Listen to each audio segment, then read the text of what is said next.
Hi guys, it's me, ChazzaHD, and welcome to, finally, the first Grand Prix in 2019, the 2019 Australian Grand Prix from Albert Park in Melbourne, and I cannot wait to finally get 2019 underway. All the talk will now stop, and we will finally find out how quick everyone is going to be in a race situation, and there are plenty of talking points that I am going to analyse in the build-up to the race starting. The race starts in about an hour. So we do have plenty of time to build into what is going to be not a boring Grand Prix in my opinion. I think it will be quite interesting, and I think people that are writing off this season already will be regretting that, because I think this race is going to be a good one. And I just want to say to everyone who is watching right now, thank you for the dedication coming along at this time in the morning or late at night, no matter where you are in the world. And hopefully, no matter where you are doing well and you are ready for the first Grand Prix of 2019. But in case you missed qualifying, let me now go through the grid and the results of qualifying right before we start previewing how the teams are going to do, in my opinion, in today's Grand Prix. So, here are the qualifying results. Lewis Hamilton got his 8th pole position at Albert Park from Valtteri Bottas in 2nd. Vettel was in 3rd, Verstappen was 4th, Leclerc was 5th, and then Grosjean was P6, Magnussen was P7, Norris amazingly was P8, Raikkonen was P9, with Sergio Perez doing very well in P10. And then the bottom 10 is, disappointingly, 11th and 12th, Hulkenberg and Ricciardo. Then the 13th is Alexander Albon, 14th is Giovinazzi, 15th is Kvyat, 16th is Stroll, 17th, very disappointing, is Pierre Gasly, 18th is Carlos Sainz, 19th is George Russell. And on his return to Formula One, since 2010 was the last time he raced in Formula One, Robert Kubica will be starting at the back. But now we've got through the results of qualifying yesterday, let's now preview how the teams, in my opinion and also in your opinion, are going to do in the race today. And let's start off with Mercedes, who were so good in qualifying. I wasn't surprised that they had pole position, but I was surprised for them getting the front row and just how quick they were. It was a great performance, but can they translate that into a win? Something they haven't done at this track since 2016. I think they have a very good chance at doing so, mainly because they have a front row lockout, and the last time they did win this Grand Prix was when they had a front row lockout going into the Grand Prix. So I think this is their best chance to win this Grand Prix since they last did in 2016, and they are without a doubt the favourites. Their car is so nicely balanced around Albert Park. It is the best car this weekend. I think that's clear to say. I don't think Ferrari and Red Bull are going to claw back an absolute ton of performance and have a better race car. I think Mercedes will have the best race car. Not by a mile, not by 3/4 of a second, but it will still be, for me, the best car out there today, as long as it is, I guess, in clean air. But yeah, they're definitely, for me, the favourites for the race win. And for me, the aim for Mercedes, of course, has to be to win. But if they could start off the season with a 1-2, that would be a brilliant way to start the season and a brilliant way to send a message to Ferrari, who I'm sure will respond once we get to Bahrain. So they absolutely will be going all out for that 1-2 finish at the front of the field. Next up is Ferrari, who were very disappointing in qualifying. They, with their best car, Sebastian Vettel, ended up 3/4 of a second behind. And Vettel, even though he is 3rd and does have a chance if he gets a great start to the Grand Prix to get into the lead, realistically, I don't think Ferrari can win this Grand Prix on pure pace. I don't think they have the pace to win this Grand Prix. They are going to need some luck, or quite a bit of luck, to be honest. They're going to need a race, for example, like last year, where Vettel did get lucky to win that Grand Prix because of the virtual safety car. If that situation happens again and they do gain from it again and get into the lead, then that's probably one of the only ways that I think that can happen. But with Valtteri Bottas now on the front row, he will be able, if he has to, he will be able to protect Lewis Hamilton's gap to the Ferraris if needs be. So it's going to be tough for Ferrari, and I'm going to be honest, I think their chances of winning this Grand Prix are quite small. I don't think they'll have the pace to win. If they're going to win this Grand Prix, for me, most likely it will be them getting into the lead at the start and then something happening to one of or both Mercedes drivers. That is the only way I see Ferrari winning this Grand Prix. I don't think they will be able to keep up in this race, but hopefully I'm wrong and they have a great Grand Prix, but I don't think they are going to. But one team that didn't have a great qualifying but did have a good one with Max Verstappen is Red Bull.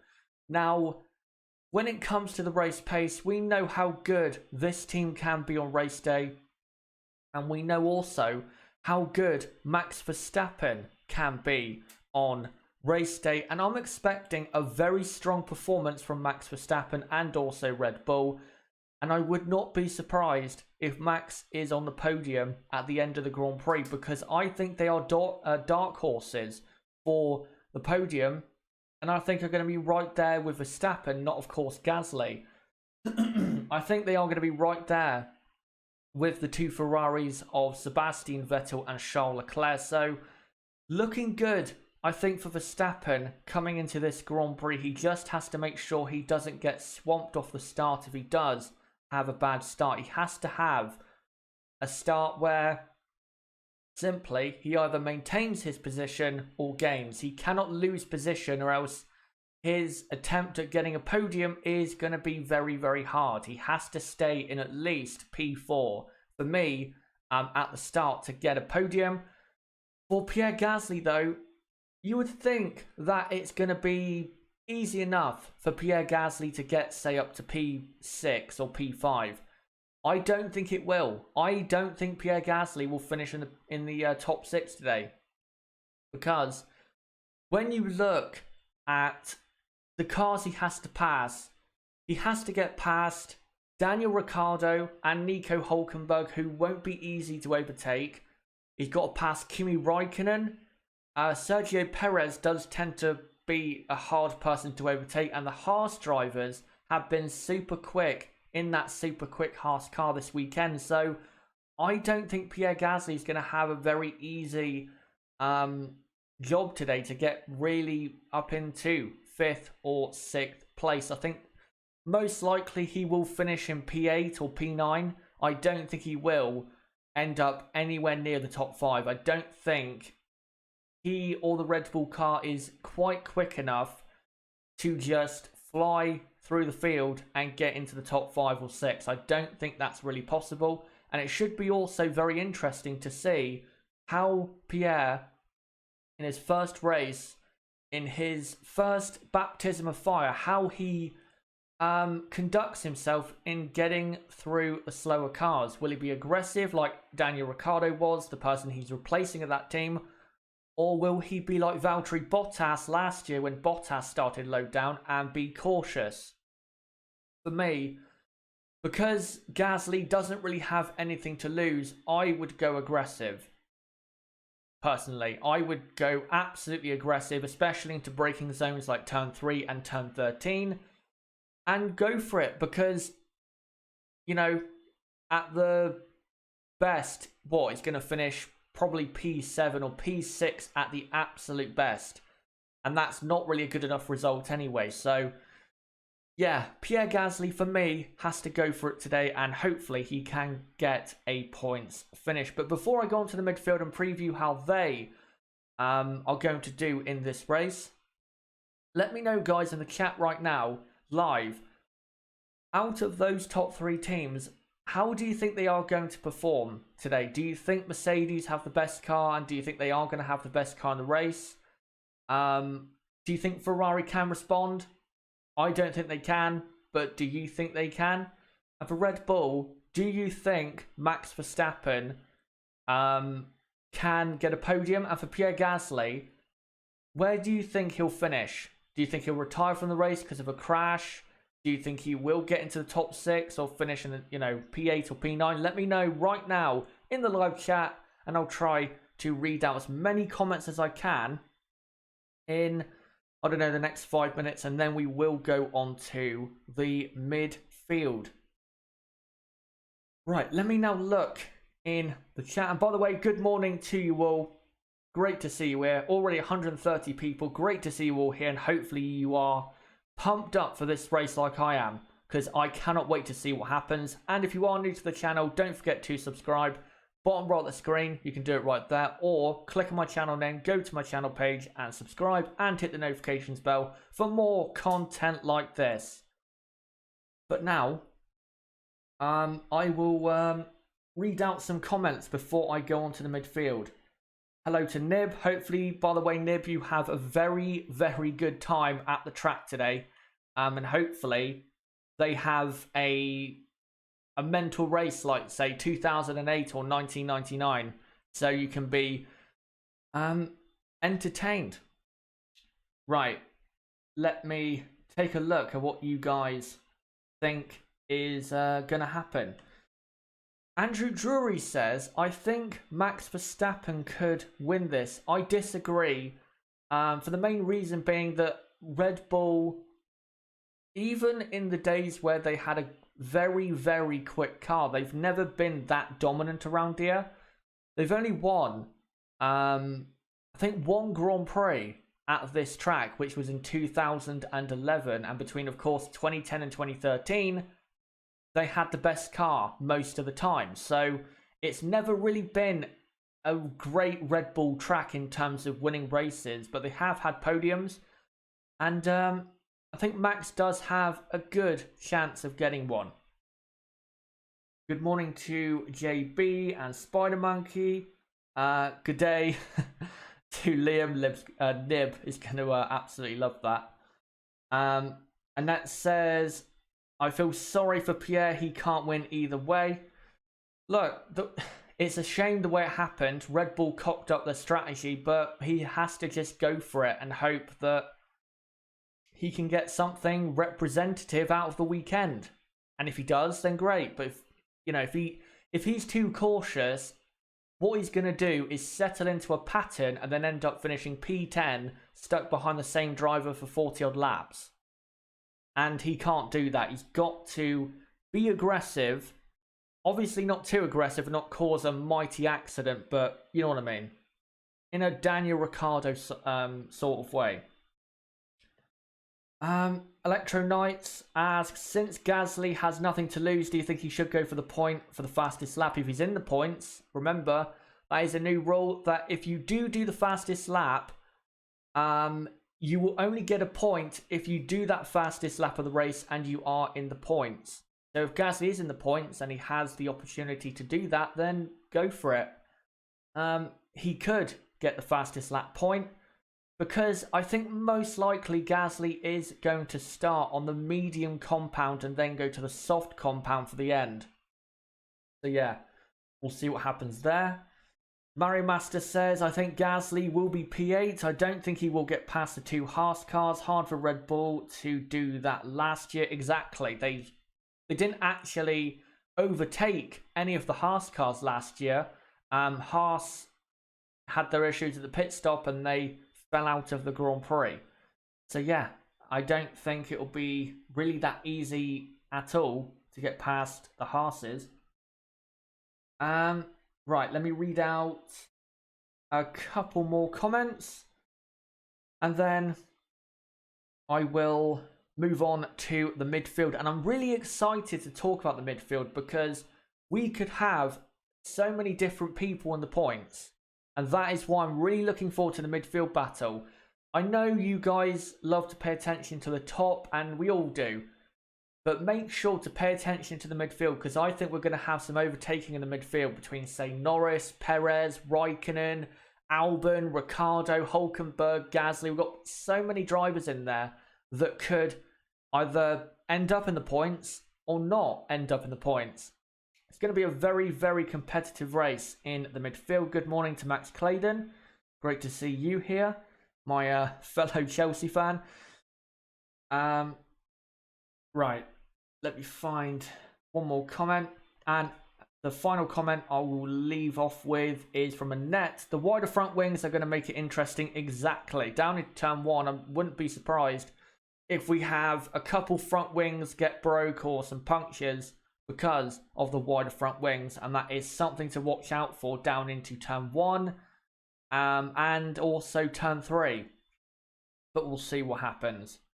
But now let's go on to the midfield and start off with Renault, who had a very, very disappointing qualifying. P11 and P12, that is not good enough for this team. But, you know, we still have a Grand Prix to come. And they can score points. And if you look at Renault in the last couple of years, they always tend to be better in the races than they are in qualifying. So I think they will get one car into the points. I'm going to say Daniel Ricciardo. I don't think Hülkenberg will get in there, but I think Ricciardo, because he's very decisive and opportunistic at, you know, overtaking people and taking the opportunities when they arise. I think Daniel Ricciardo will get a point, but I would be very surprised if Renault scored points with both cars, because I think the Haas car is faster. You've got Gasly behind, who is in a faster car. I think Alfa Romeo, once both drivers get the best out of the car, it is a faster car. So even if they do get a point, it's going to be a tough race, and they're going to have to fight like crazy if they are to get even one car into the points. So they better be ready to fight to the absolute death in this Grand Prix. Next up is McLaren, and the driver of the day yesterday in qualifying for me was, without a doubt, Lando Norris. P8 in a McLaren, that's their best qualifying position at this track since the 2014 Australian Grand Prix. Such a great effort by Lando Norris. But for today, he is going to have one hell of a Grand Prix in terms of having to look in his mirrors behind him, because you have to remember this. It's his first ever Grand Prix. He's qualified in P8 in a McLaren, which should be, well, it should be even higher than that, but you know what I mean. It should be more so in the top 10. It's his first Grand Prix, and he's going to have very experienced, very quick drivers such as Raikkonen, Perez, Hülkenberg, Ricciardo, maybe even Kvyat in his mirrors, giving him trouble. It's going to be a tough race for Lando Norris. If he scores points, then he has been one of the best drivers this weekend, because, again, he has a lot of people behind him that I think are probably in a faster car, such as Raikkonen, Hülkenberg, Ricciardo, Gasly, Giovinazzi, if he doesn't make mistakes, I think is in a faster car. And, yeah, that's who I'd say is in a faster car. Maybe you could argue one of the Toro Rossos could get in there, but yeah, he is going to have a tough job to finish in the points. But if he does, it'll be a great effort. And for Carlos Sainz starting P18, like Pierre Gasly, he just has to be aggressive and hope that craziness happens and he finishes in the points. Because if that doesn't happen, then Carlos will not finish in the points because he is too far down the grid. He needed to be, say, P12 or P13 to really have a good enough chance at points. But P18, I think, is a bit too far down. So, if there's a safety car or a bunch of accidents, then Sainz could get a point. But for McLaren, for me, as long as they score points, that's all that matters. A points finish would be a great way for them to start the season, considering how bad they were at the end of 2018. So if they do get a points finish, well done to McLaren. Hopefully they do. Next up is Alfa Romeo, who for me in qualifying disappointed me, to be honest, because I thought Kimi Raikkonen could have lined up in P6 or P7 because of Gasly's elimination. And he only ended up P9 behind Norris in the McLaren, which I think is a slower car. So I was a bit disappointed. I was definitely disappointed in Giovinazzi, who was 14th. That is not good enough, and hopefully he does improve. But yeah, if Raikkonen and Antonio can, settle down and have a consistent race and not get involved in silly crashes or anything like that, then the Alfa really should come to the fore and really should look good in this race and get a points finish. But whether they will, I don't know. Because, yeah, they were just a bit disappointing for me in qualifying. I wouldn't say it was a bad qualifying, because you do have to remember that 12 months ago, at the 2018 Australian Grand Prix, they were what? 18th and 17th or something like that when they were Sauber. So they've made great progress. So, shows that this team is still marching forward and looking good, but I expected a bit more, and hopefully they produce what I was expecting in qualifying, but they do it instead in the Grand Prix, where of course points are scored. But now let's move on from Alfa and go on to Haas, who do have the best car in the midfield this weekend. Not a massive surprise, because Australia does tend to be their best track on the calendar.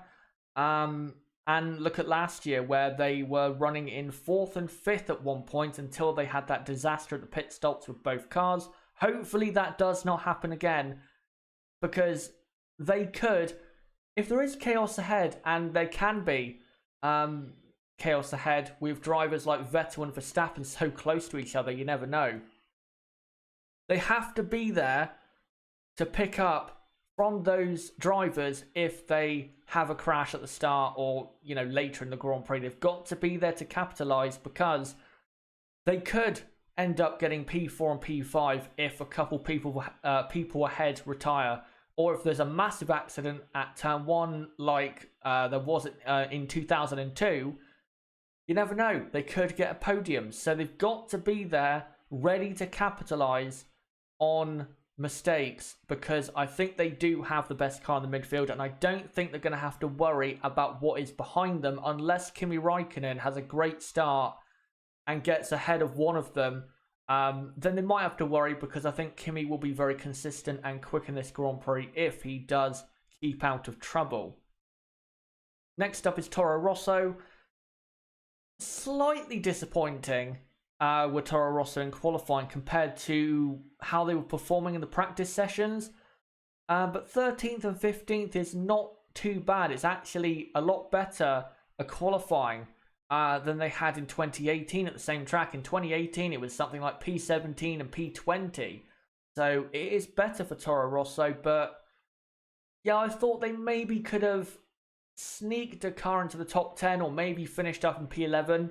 But there you go, 13th and 15th. But this car looks very good on its race simulations that it did in practice 2 days ago. So don't be surprised if a Toro Rosso is very strong and in that fight for the points. I wouldn't be surprised if we do have a Toro Rosso right in there. They do have a great record at scoring points at this track.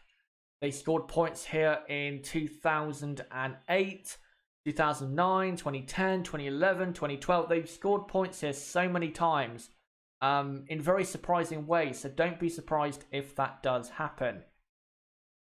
Next up is Racing Point, who with Sergio Perez had a great qualifying, P10 in a car that has barely been a 2019 car. But what can he do with that Racing Point? Well, I think he can finish in the points, but the issue is there are cars behind who I think will probably have the better race pace. Not massively, but, just about. So he is going to have a really tough fight on his hands to stay in the points. He can get points for sure, but I'm not sure, honestly, he will. I think he'll end up somewhere between P10 and P13, somewhere like that. More likely to finish just outside of the points, to be honest, because I think what he did in qualifying was so good. I'm not sure that he can maintain that in a 58-lap race. But we'll see. And for Lance Stroll, P16. Let's be honest, it's no surprise with Lance Stroll that he's disappointing in qualifying. He has done it so many times in his career. He has had, Monza 2017 where he was great, but most of the time he is very disappointing. He also just needs to go for it and see what happens, or try and capitalize on a start line crash, because I don't think he will have the pace to finish in the points. I don't think he will. He could get to, say, P13, maybe P12, but realistically I don't think Stroll can get a point. And last of all is Williams, and they will be lapped probably 3 times in this Grand Prix. And also, with the way that car handles, I'm not sure both cars will make the end of the race, because 58 laps, that's a long time to not crash in that car. So we'll pray that the drivers don't crash and make it to the end. But guys, quickly, before I move on to some different topics in the build-up to the 2019 Australian Grand Prix, let me know how you think those midfield teams are going to perform. With teams like Renault, do you think Renault can have a strong race? Do you think Alfa Romeo can have a strong race? Do you think Haas, if there are crashes ahead, do you think Haas could get a surprise podium? We have seen it before here at this track. For example, Nico Rosberg in 2008. I think Ralf Schumacher in 99 is another one. So it's possible. And yeah, for other teams, how do you think they are going to do in the Grand Prix? I'll read the chat for, say, 5 minutes, and then we'll move on to some topics as we get deeper into the build-up of the Grand Prix. But again, if you are new to the channel, don't forget to subscribe, as I will be doing these watch-alongs for every single race in 2019. So don't forget to subscribe. Bottom right of the screen, you can do it right there, or click on my channel name, go to my channel page and subscribe, and hit the notifications bell so you're notified as to when I upload or go live. But let me see what you guys have to say in regards to the midfield. JB says, I don't know why, but I predict a lap 1 crash between Albon and Giovinazzi. Hopefully not. I do want to see Albon do well, because I think people are underrating him way too much, and I want to see him prove people wrong and get a point or something like that, because I think he's a lot better than people give him credit for. Crystal Racing, nice to see him, says, hoping for a strong fight up front. I don't think we'll have a great fight for, say, the lead, but I think for the podium it will be very strong between at least the 2 Ferraris and Max Verstappen, maybe a Mercedes depending on how their race pace is. Hayden asks, do you think as Kubica drives throughout this year he will gradually gain use of his arm, not 100%, but as in his driving style becomes more comfortable to him? Yeah, I think he will, because it's common. The more you do something in a certain way repeatedly, you're then going to have an instinctive memory of doing that certain thing over and over again. So I think he will improve his arm. It will never be 100%, but it will improve the more he, races. Once he races people for real, if he ever gets that chance against a car that's not George Russell, then that'll improve him. But yeah, it should improve as the year goes on, but I don't know how he's going to do at Monaco.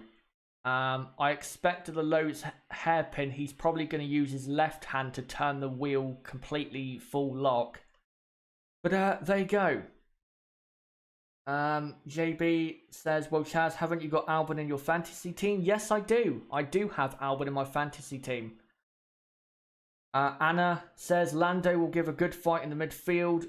I think he will fight as hard as possible. And if you did watch Formula 2 last year, Lando is supremely good at overtaking. So don't be surprised if you know, he gets behind a driver and pulls off a worldy overtake, because he did it plenty of times in F2 in 2018. Right, I'll read out a couple more comments and then we'll get going with the rest of the show. Simon Cragland says Vettel and Verstappen close to each other can make fireworks. Yeah, I think those two are going to be very close to each other in turn 1, 2, and 3, and maybe after that as well. Because whenever they're close to each other, they do tend to at least have contact, if not have a massive crash. Right, let me take a look at some more comments. Carpe the Sharky, that's a weird name, but there you go. Vettel from P3 will get a great start, get in front of Bottas, and then rear-end Lewis in turn 1 like Ralph and Rubens in 2002. That would be an amazing start to the season if that happened. And if we did have that kind of start to the race, then it's a great chance, you know, for teams like Haas or even McLaren or any midfield team to pick up where those teams have left off and get more points or better positions than they would get in a normal Grand Prix. Right, let me find one more comment and then I will move on to the next topic, which is actually to do with drivers like Norris, Albon and Russell. We'll get into that in a moment. Hayden asks, did you watch the 12 hours of Sebring or NASCAR today? I'll be honest, NASCAR is such a dying series. I don't really care about NASCAR, but Sebring, I have seen highlights, and of course Toyota are leading by 1,000,000 miles most likely. I haven't actually checked in on what the leaderboard is, but yeah, I'm pretty sure Toyota are leading by a mile. But there you go, there's the preview of the midfield. Now, I just want to go into and preview more so the new rookies on the grid. That's Lando Norris, George Russell and Alexander Albon. I know people will say, oh, what about Antonio Giovinazzi? He's not a rookie, he did 2 races, that doesn't count. So I just want to look at Norris, Albon and Russell and hear from them as to what their thoughts are going into the Grand Prix, because of course this is their first ever time at Melbourne, their first ever Grand Prix. It's going to be a stressful occasion, and they are going to feel very, very knackered by the end of today, because their nerves right now will be going through the roof, because anything at this track could happen. You could have a massive start line crash, a great result, a terrible result, you don't know. So I'm sure their nerves are going through the roof, but I just want to hear what they think of what's going to happen or what their hopes are for the Grand Prix in about 25 minutes. So this is what Lando Norris had to say. Our aim, and he's talking slightly here about qualifying, our aim was to get into Q2, but it turned out to be even better, and it's a great confidence boost for everyone, absolutely. And then in regards to the race, he says, it's going to be a long, tough race, and that's what I must concentrate on now.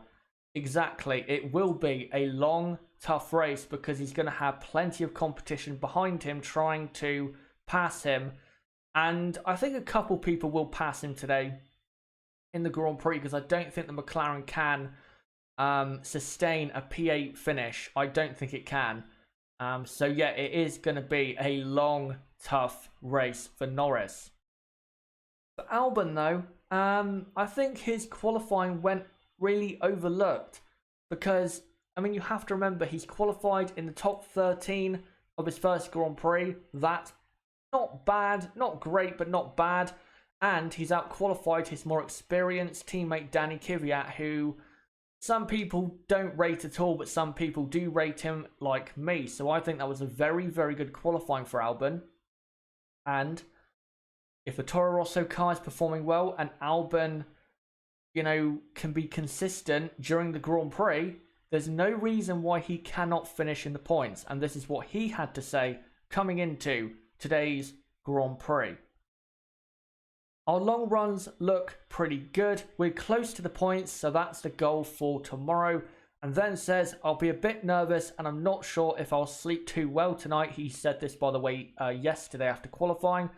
And then he says, I'm really looking forward to my first race in F1 and I'll try to keep my nose clean and bring home a good result. And hopefully he does at turn 1 or on the first lap, keep his nose clean, because I think that car could end up in points.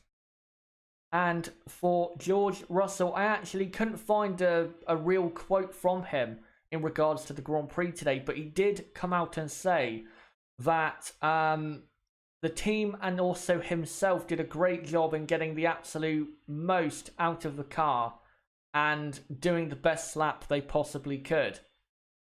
So with his own personal performance, he was happy, but I'm sure coming into the race today, it's going to be a bit depressing at the start because, Williams, they might climb a couple positions because of an accident or something like that. But once, we get properly into the Grand Prix and people start to settle down, that car is going to fall so far off the pace.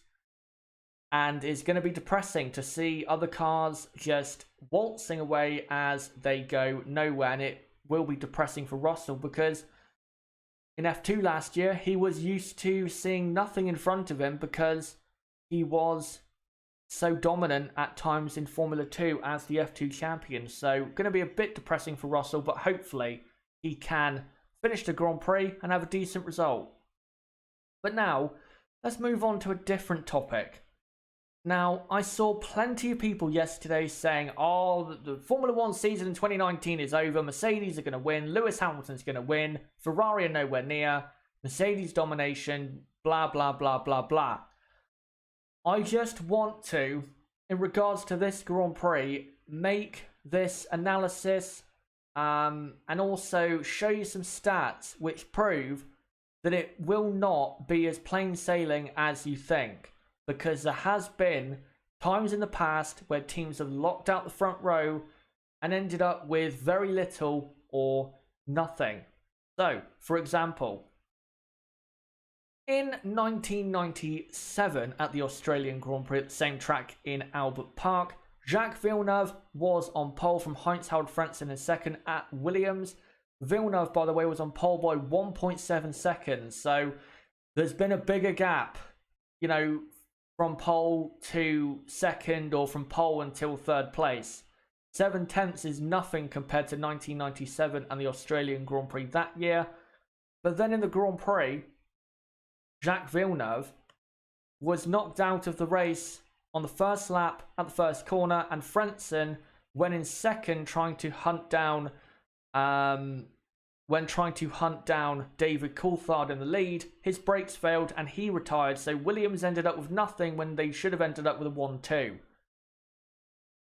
Then in 99, McLaren dominantly by 1.4 seconds were on the front row of the grid with Mika Häkkinen and David Coulthard.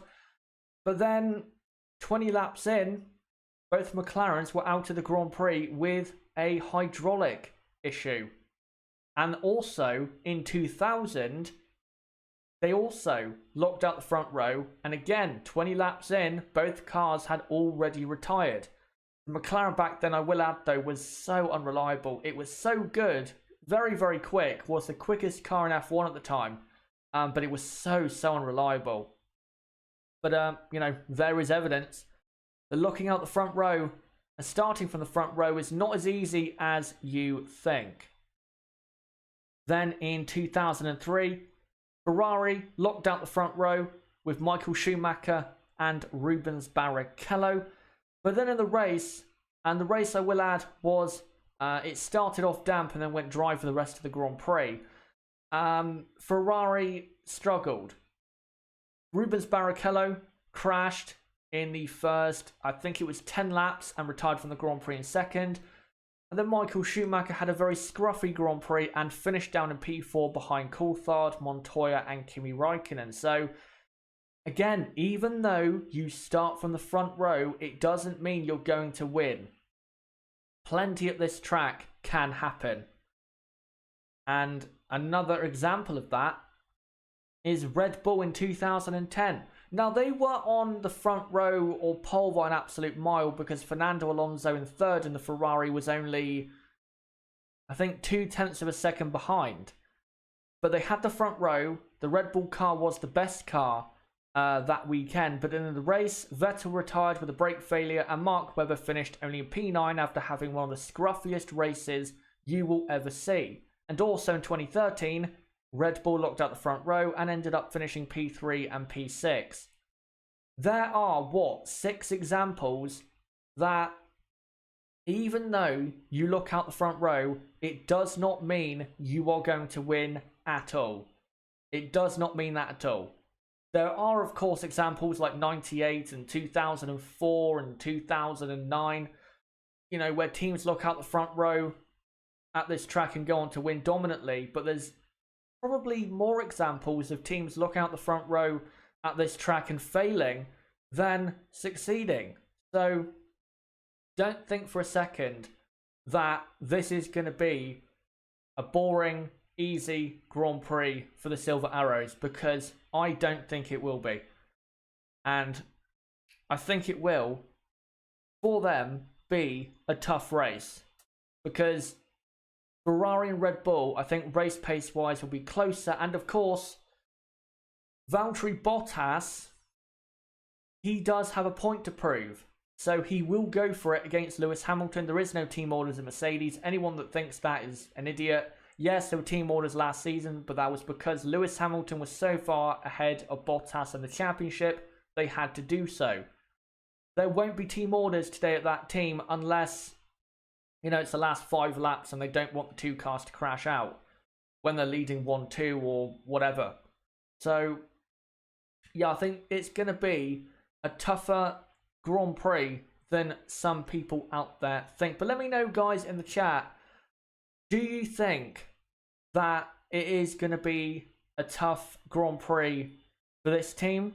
Or do you think it will be a cakewalk to the finish line? Let me know quickly in the chat right now, and I'll read out as many comments as I can, and then we'll move on to the end of our build-up. And by the way, yes, there is now 15 minutes to go until the Grand Prix. So not long now, and I cannot wait. Right, so let me take a look at what you guys are saying.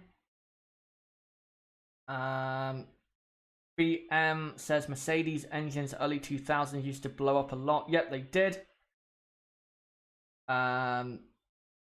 Dean Vincent said this is irrelevant. It's not relevant. It's not, because plenty of people have been coming out saying that the race is over or the season's over because Mercedes have locked out the front row. Those examples have proven that it's not over, and it keeps happening over and over again, no matter what the era, from late 90s to mid 2000s to early 2010s. So it's not irrelevant at all.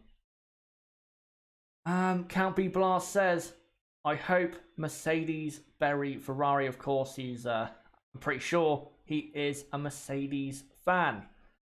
But now, let me quickly go on to this, the tyre information. Of course, this is very important for the Grand Prix, and let me quickly go through this. Now, this is the amount of used and also new tyres that all the teams have. So let's go through it quickly now.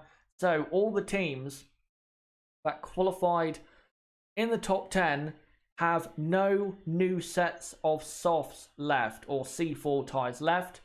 They all, though, have a set of mediums left. Now, the strategy for today, from what I've heard, is going to be either soft to medium to the end, or medium to soft. The hard tyre is thought to only really be an installation lap tyre. Nothing really you'd properly use for the Grand Prix. So it is most likely going to be one of those strategies, and yeah, that's what is to be expected. But I just want to show you who has new tyres and who doesn't. So everyone, it looks like, has a new set of mediums. Pierre Gasly has plenty of soft tyres, of course, being knocked out in Q1. Ricciardo and Hülkenberg have a new set of soft tyres that will come in handy later on. And then, of course, Sainz has plenty of soft tyres, so does Stroll. And then Giovinazzi, Kvyat and Albon have plenty. Well, not plenty, but they do have fresh set of soft tyres as well. So there are drivers, say, just outside the top 10, like the Renaults. If they do start on the medium and they get nicely into the Grand Prix and are in a good position, if they then put the soft on, they are going to be so fast at the end of the Grand Prix. They might end up scoring points for both cars. But now, with 12 minutes to go until the start of the 2019 Australian Grand Prix, I am now going to get into what I think is going to happen for the podium positions, who I predict to finish in the top 3. Let me know right now in the live chat, who do you think will finish where in today's Grand Prix, as we're now, again, only 12 minutes away from race start. And again, don't forget to subscribe for more content like this, as I will be streaming through the Grand Prix and then for about an hour after the race, reacting with you guys as to what has happened in the Grand Prix. So yeah, don't forget to subscribe, bottom right of the screen, or click on my channel name, go to the channel page and subscribe. But now let me get into my predictions.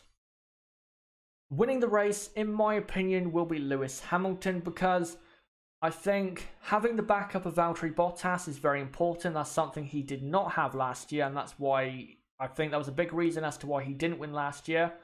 And also, that Mercedes car, I think, with his pace around this track, is just too good. I think they are going to win this Grand Prix.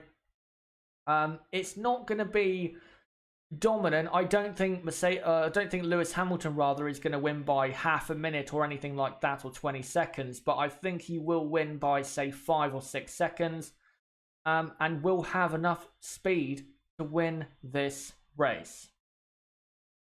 But in second place, I am going for Max Verstappen. Now, let me explain before you guys ask, Chaz, what are you on about? Verstappen's not going to finish in second. Let me explain. This is what I think will happen in the top 5. So Hamilton will get into the lead, or stay in the lead into the first corner, no problem. But Sebastian Vettel will pass Bottas at the start, and then it will be Vettel second, Bottas third, Verstappen fourth, Leclerc fifth at the end of lap 1. But because the Ferrari is not performing well, Bottas will be held up by Vettel until the first and only pit stop, and so will Max Verstappen and Charles Leclerc. Verstappen, either on track or in the pit stops via an undercut, will seize the opportunity to get into second place and jump Vettel and Bottas, and then just about hold on for P2. And then Bottas, somehow, some way, as I'll move on to him now, because I think Bottas will finish in P3. Bottas, whether that is on track or like at the 2018 Spanish Grand Prix in the pits, or the strategy, he will get past Vettel, and Ferrari, in my opinion, are going to end up finishing P4 and P5, because I don't think they have the pace to get on the podium. And I think Verstappen will benefit from Vettel holding Bottas up, because I think Vettel will get ahead of him at the start and will hold Valtteri up. So guys, that is what I predict for, I guess, the top 5, because I basically revealed that I think Ferrari will finish in 4th and 5th. So let me know right now, guys, with 9 minutes to go until the start of the season, who do you think is going to win the 2019 Australian Grand Prix? Who will finish on the podium? Who will finish in the points or the top 5?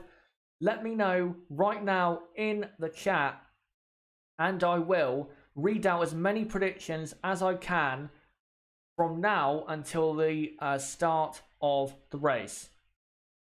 And in the meantime, I'll cut to some nice pictures.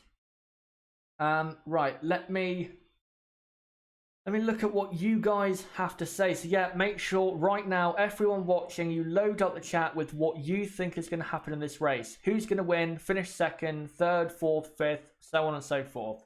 Let me know right now. Pierre, I think it is. Or Pierre, I'm not sure how to pronounce that. Says best wishes from Zandvoort and Go Max. Okay. Right. Let me now get into these predictions. So, BM says Hamilton to win, Bottas second, Vettel third, Leclerc fourth, and Verstappen fifth. Nib, who is at the track, says Hamilton to win from Vettel second, Bottas third. Isaac Wong says Lewis rules, so I guess he's going for him to win. David Xavier, I think it is, says Vettel to win from Leclerc second and Bottas third, so Ferrari 1-2. Liz, I think it is, Hamilton to win from Vettel second, Bottas third, and Verstappen fourth. Haas to win, I've just seen there. Anna says Hamilton will win the race according to past year's result. Mercedes is strong in Melbourne. Sean Curtin says Hamilton all the way, UK baby. We have another prediction. Vettel to win from Bottas second, Hamilton third, Max fourth. Jody says Bottas to win from Hamilton second, Vettel third, and Verstappen fourth. Heath Sharp says a Williams 1-2. Matthew Felton says Hamilton to win, Verstappen second, Bottas third, Leclerc fourth, Gasly fifth. Wow, that is surprising. Vettel sixth and Ricciardo seventh. Arkin says Vettel to win from Hamilton and then Verstappen. Isaac says Hamilton to win from Vettel and Bottas. Electro Knight says looks like no one has faith in Leclerc. The reason I'm not going for Leclerc on the podium is because he hasn't been that good this weekend. He was disappointing in qualifying and by his own admission didn't do a good enough job in qualifying, so I don't think Leclerc will end up on the podium. By the way, hello to Raghav Gupta, who is in the chat, who has just joined. Chris J says Hamilton to win from Vettel second and Bottas third. Okay. We cut to this picture of Vettel in the Ferrari as we are 5 minutes away. As the F1 intro has started playing, we are 5 minutes away from the start of 2019. And I'll quickly cut to this nice picture of the Red Bull.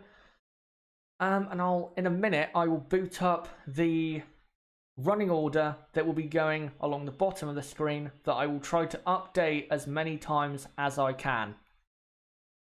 But yeah, keep until the start of the race, which is in about 5 minutes, keep loading up the chat with your predictions for this Grand Prix, and I will try to read out as many as I can. So yeah, don't forget to do that. Right. So yeah, keep doing that in the chat. And I will read it out before the Grand Prix officially gets underway. Let me just quickly show a picture. If I can, of what is going on at the track right now, the atmosphere at the track. If it will do it. Come on. Yeah, it has now. Right, I'll now boot up the running order. So there you go. The running order running along the bottom of your screen. That is the grid, the starting grid for this Grand Prix.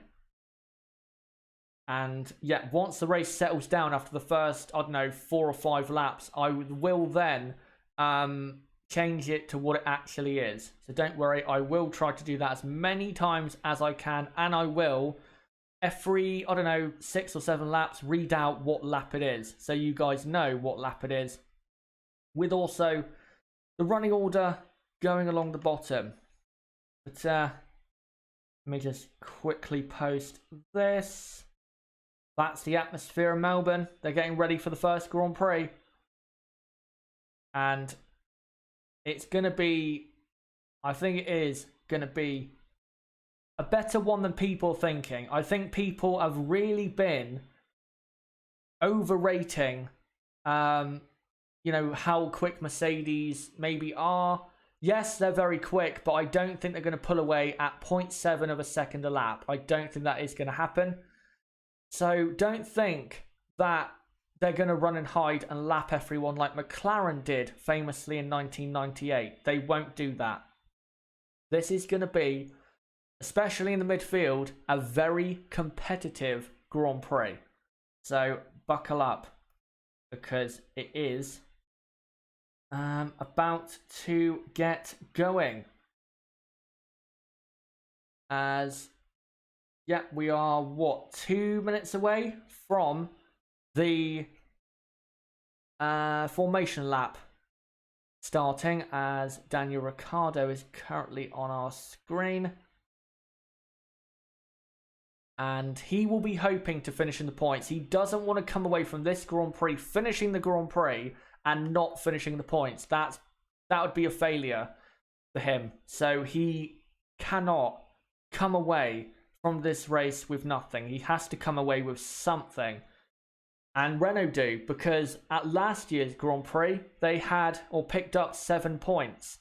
I don't think they will do that today, but they can't come away with nothing if Haas do pick up a strong points haul. As Sebastian Vettel getting ready for the start.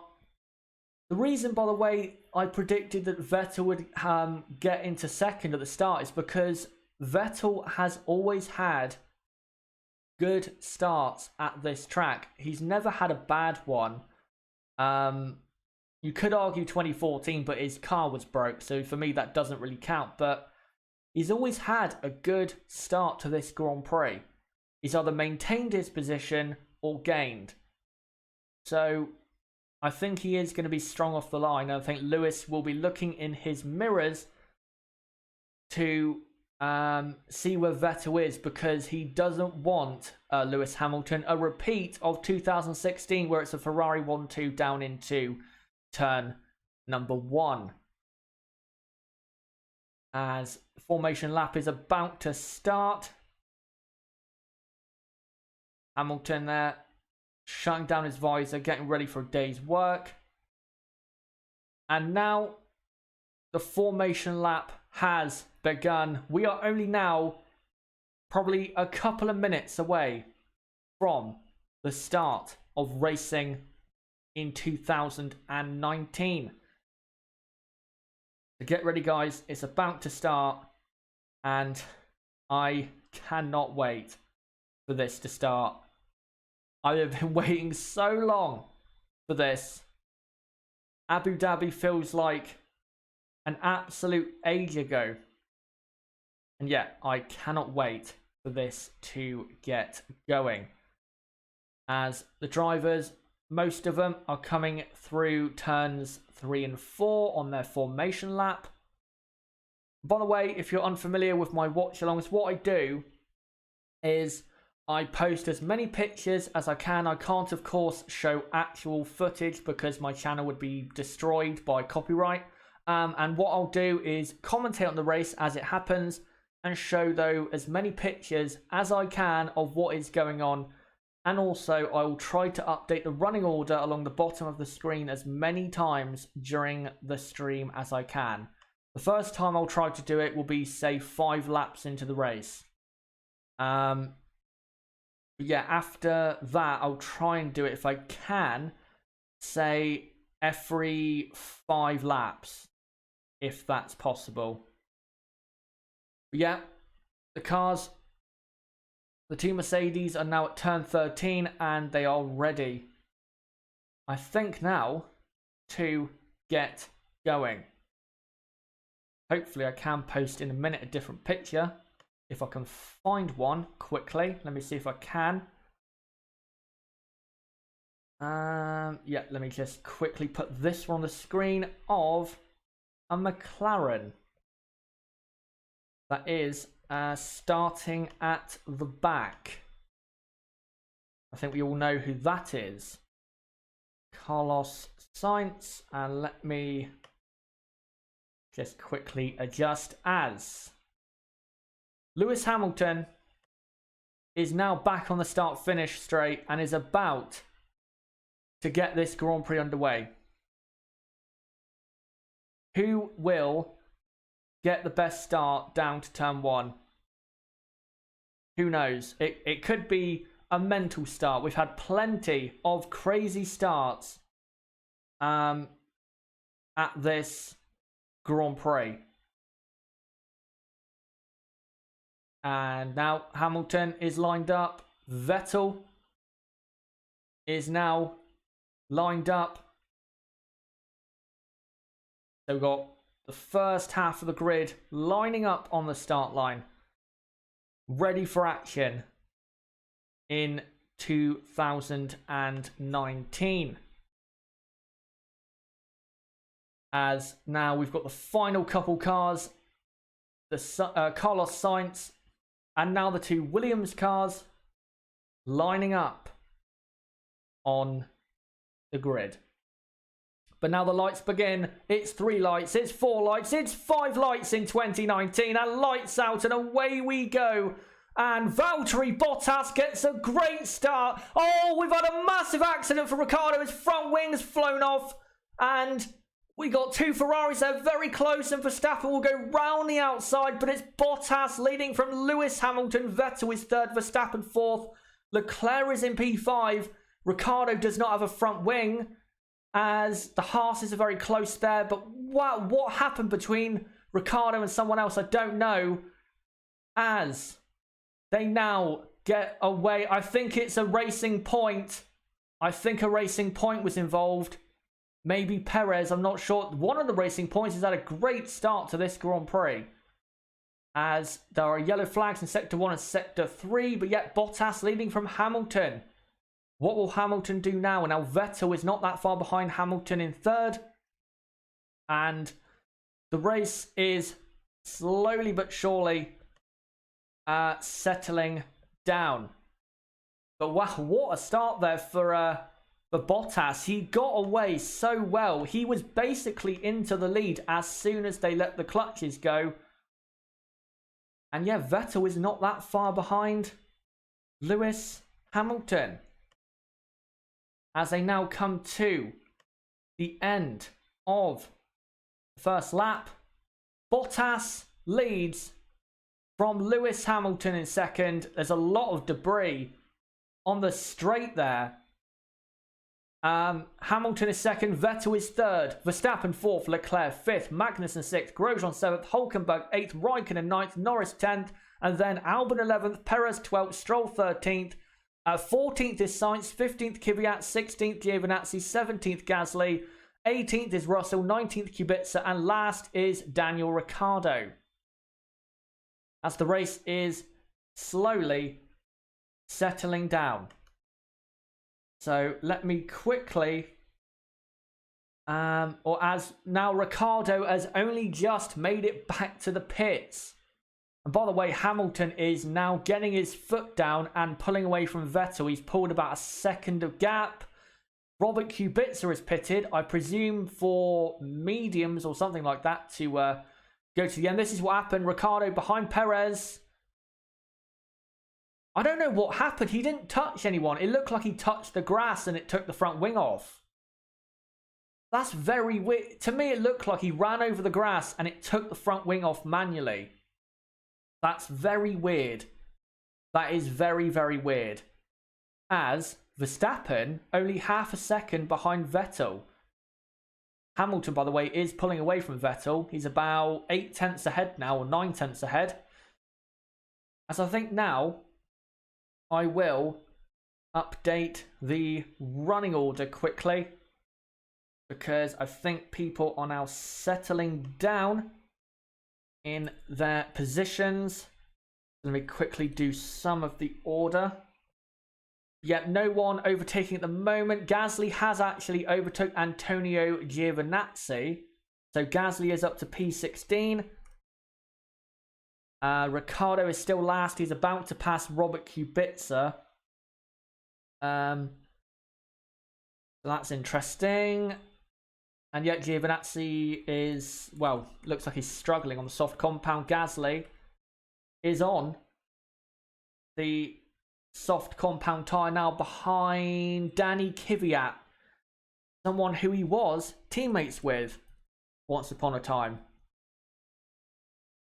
But now he is behind and is having to try and pass. And yet Ricciardo is now stuck behind Robert Kubica, and they're both about 45 seconds away from the pack. And Ricciardo, by the way, is on the hard compound tyre. That is quite an embarrassing start to the season, to be honest, for Daniel Ricciardo. It looked like to me he ran over the grass and it took the front wing off because of how rough the grass is. And I think he maybe overestimated the power of the grass, if you know what I mean. But yeah, that just makes for an even worse weekend for Ricciardo. He's had a terrible weekend, and it gets even worse as Nico Hülkenberg. Is he going to go for it on Grosjean? No, he's not, but Hülkenberg's really putting Grosjean under pressure. So, not great race pace from Haas. Right, let me quickly finish up this order. I've almost done it. Just got to do the final ones here. And then we're done. You've got Giovinazzi in P17. 18th is Russell. 19th is still Robert Kubica somehow. And then Daniel Ricciardo is last. So, lap 4 out of 58. And the order running along the bottom of your screen is the current order. And let me now post a different picture for you guys of Daniel Ricciardo having to replace his front wing. And then I will get back into properly looking at what is going on. So this is what happened for Ricciardo. Yeah, that's what happened. The grass, the bump in the grass took his front wing apart. He overestimated the grass and how rough it is. So that is a driver error or driving error by Ricciardo. And that is there on your screen, a picture of him in the pits. And that is, well, that is desperately disappointing for, you know, his home fans, also him, but for his home fans, that's so disappointing. And yeah, we now have, I think, the order settling down. The order running along the bottom of your screen is the current order. I'll try to update it as many times as I can during the race, as this is a replay of Charles Leclerc's start from his onboard.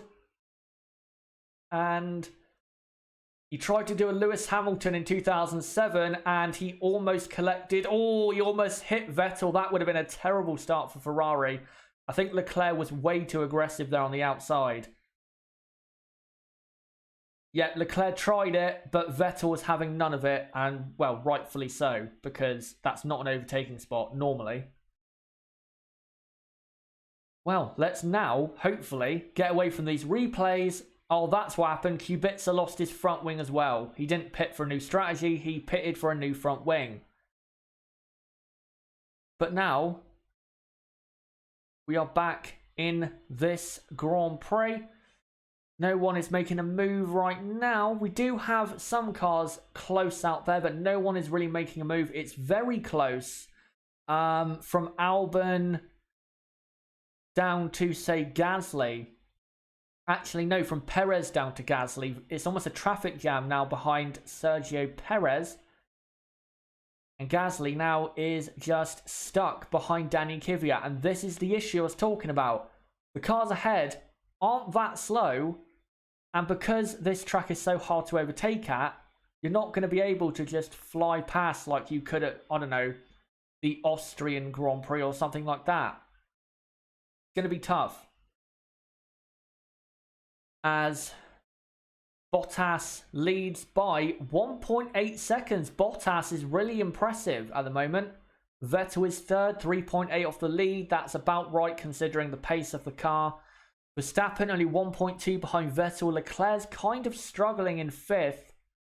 And then Magnussen and Grosjean are a bit under pressure from Hülkenberg at the moment in P6 and P7. Raikkonen, not too far behind Hülkenberg. Could be closer though. Norris is starting to fall back towards Albon. And then Perez has a train of Stroll, Sainz, Kvyat, Gasly behind him. Giovinazzi needs to get a move on because he's only 4 seconds or 3.5 seconds ahead of George Russell in the Williams. He has to get a move on. He's way too slow right now. As Gasly looked there to be going for a move. Is he going to go for a move? No, he's not going to. He's way too far behind. Let me quickly post this picture of, well, it was of Ricciardo behind Kubica, but as I'm just looking at the screen now, Ricciardo has passed Robert Kubica on track, which is not a surprise. Hold on a minute, let me just swap that round. There you go. So I'll quickly just update the order and put Ricciardo in 19th. But yeah, Ricciardo's race, unless it's a safety car, Ricciardo's race is over because he'll start to get lapped pretty soon. And then, yeah, he will be in a situation like he was in 2017 where he's just racing for nothing. But is 19th at least, not 20th, stuck behind Kubica. As Gasly is really being held up by Carlos Sainz and Danny Kvyat. And he's got to try and be aggressive here because he has to get a move on. He absolutely has to. As he's close to Kvyat, is he going to go for a move? No, he is not. Too far behind on that occasion. And has to wait. By the way, Bottas pulling away still. He's now 2.7 ahead. Is Bottas of Hamilton. Where is his pace from Valtteri Bottas? He's pulling away so quickly. This is reminiscent of the days of Mika Häkkinen. Just amazing speed at the front. Let me now quickly show you what I was talking about with Charles Leclerc and Sebastian Vettel. Look how close they were there to, well, disaster, quite frankly. That would have been a disaster for Ferrari, but Leclerc, luckily, did not make contact. But, yeah, the order has settled down, and to be honest, it's a bit of a boring race right now. The order isn't moving around. No one in the top 5 is within DRS of each other. The only drivers that have DRS right now is Gasly on Kvyat, but also Kvyat has DRS on Carlos Sainz. But yeah, that's the only real battle is Sainz, Kvyat and Gasly for 14th, 15th and 16th. Everything else is really pedestrian right now. But one thing I want to say, Charles Leclerc, and he's made a mistake actually. I was going to say, why is he 12 seconds behind Bottas already? He has gone straight on at turn 1. He has made it back onto the track. But he's now 13 seconds behind Bottas after 9 laps. I'm sorry, I know it's his first race, but he's doing very poorly right now. That is what? I know he's made a mistake, but he's losing like almost a second a lap to Bottas. As we're on board here with Carlos Sainz. He's now closing up to Lance Stroll. Stroll is on the medium, I think. And Carlos Sainz is on the soft. As Sainz is following Stroll. Can he try and make a move soon? Is he getting closer dramatically? Not really. He does have DRS on Stroll. which is a good thing because Stroll does not have DRS on Perez, his teammate ahead. So Sainz will gain ever so slightly, but not dramatically because, of course, the Renault in a straight line, the Renault power unit is not good at all. And something's happened to Charles Leclerc because he's just gone straight to the back of the grid on the timesheets for some reason. Does Charles have an issue? What's happened? Because on the timing screen, he went straight to the back and 1 lap down. Maybe he does have an issue and the cameras have not picked it up, but there you go. But yeah, poor race for Charles so far. Without that mistake, he's still losing a second a lap to Bottas. I know the Mercedes is faster, but it's not that much faster. So Charles needs to get a move on, I think. As Gasly is still P16 and stuck behind Kvyat. He hasn't really gained anything in this Grand Prix so far. He's only gained a position because Daniel Ricciardo fell back with that front wing failure.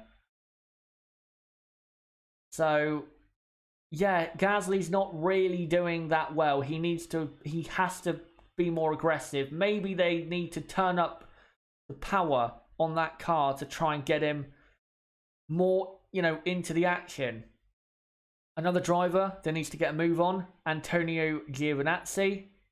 He is about 5 seconds behind this Sainz Kvyat Gasly battle over 14th, 15th and 16th.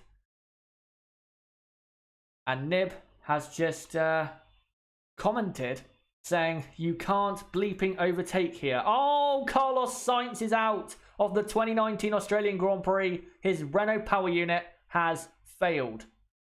Carlos Sainz is the first retirement of 2019.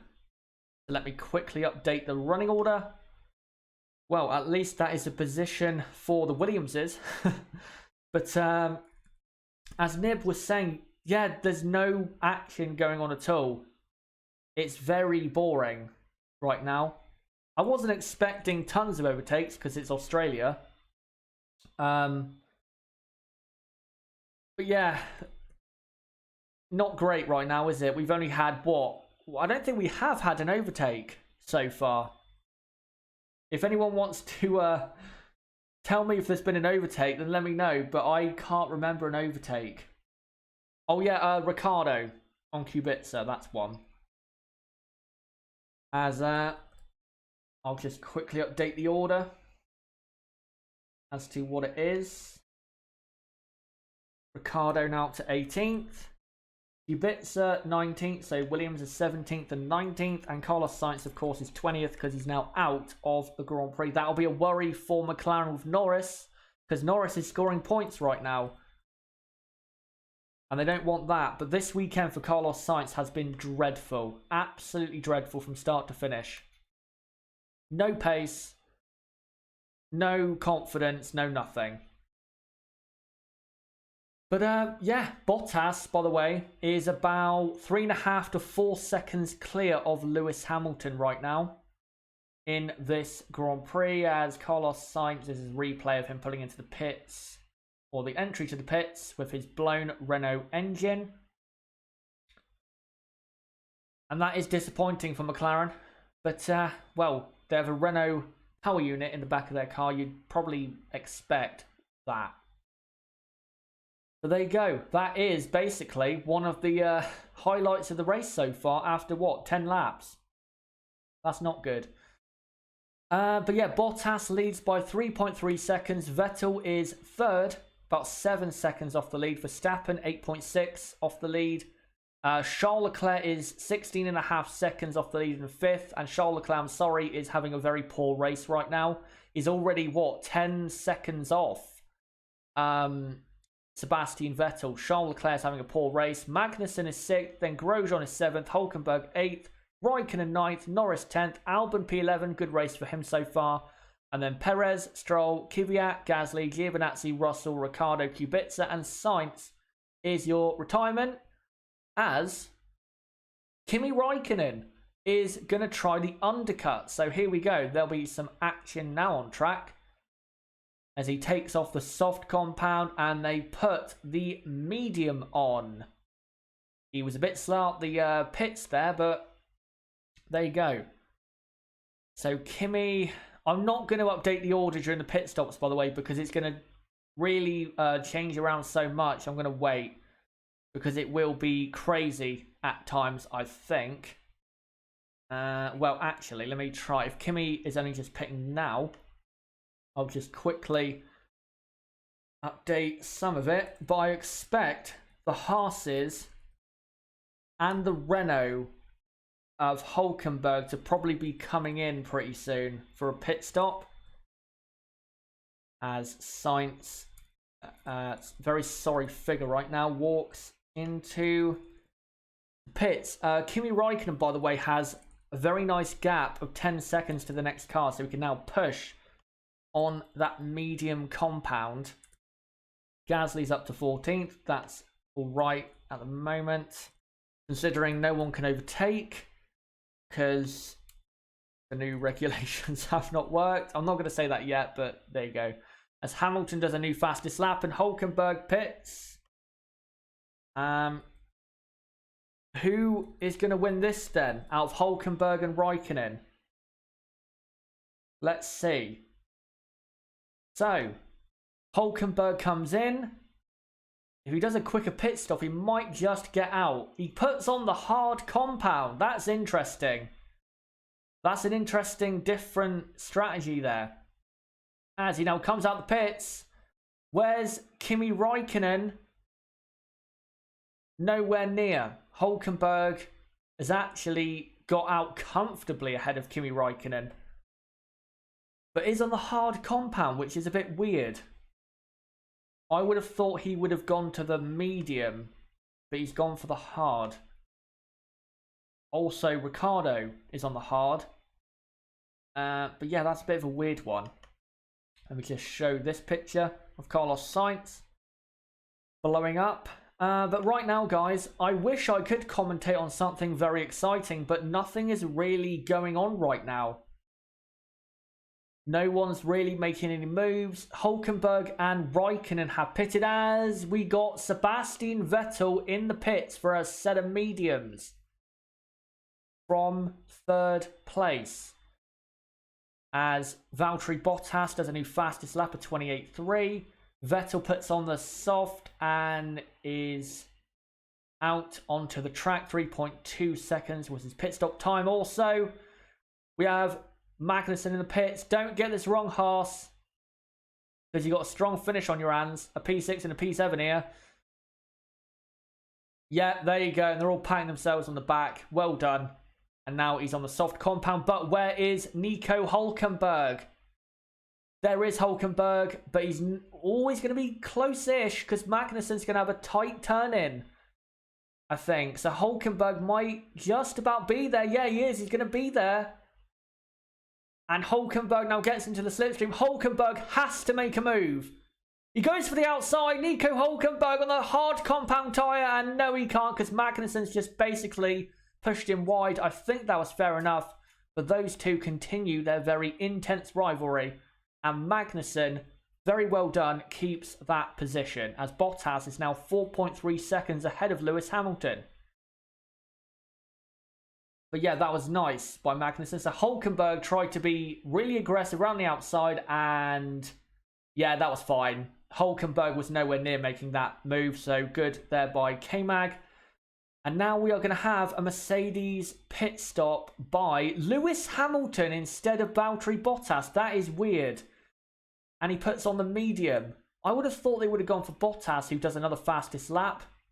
Hamilton comes out ahead of Vettel. So that fight is done and dusted. It was done and dusted once they left the start-finish line. At the start, basically. As Grosjean now pits. This is very important because he was ahead of Magnussen, was he? Oh, no, there's an issue. There's an issue. There's an issue for Romain Grosjean. There's an issue.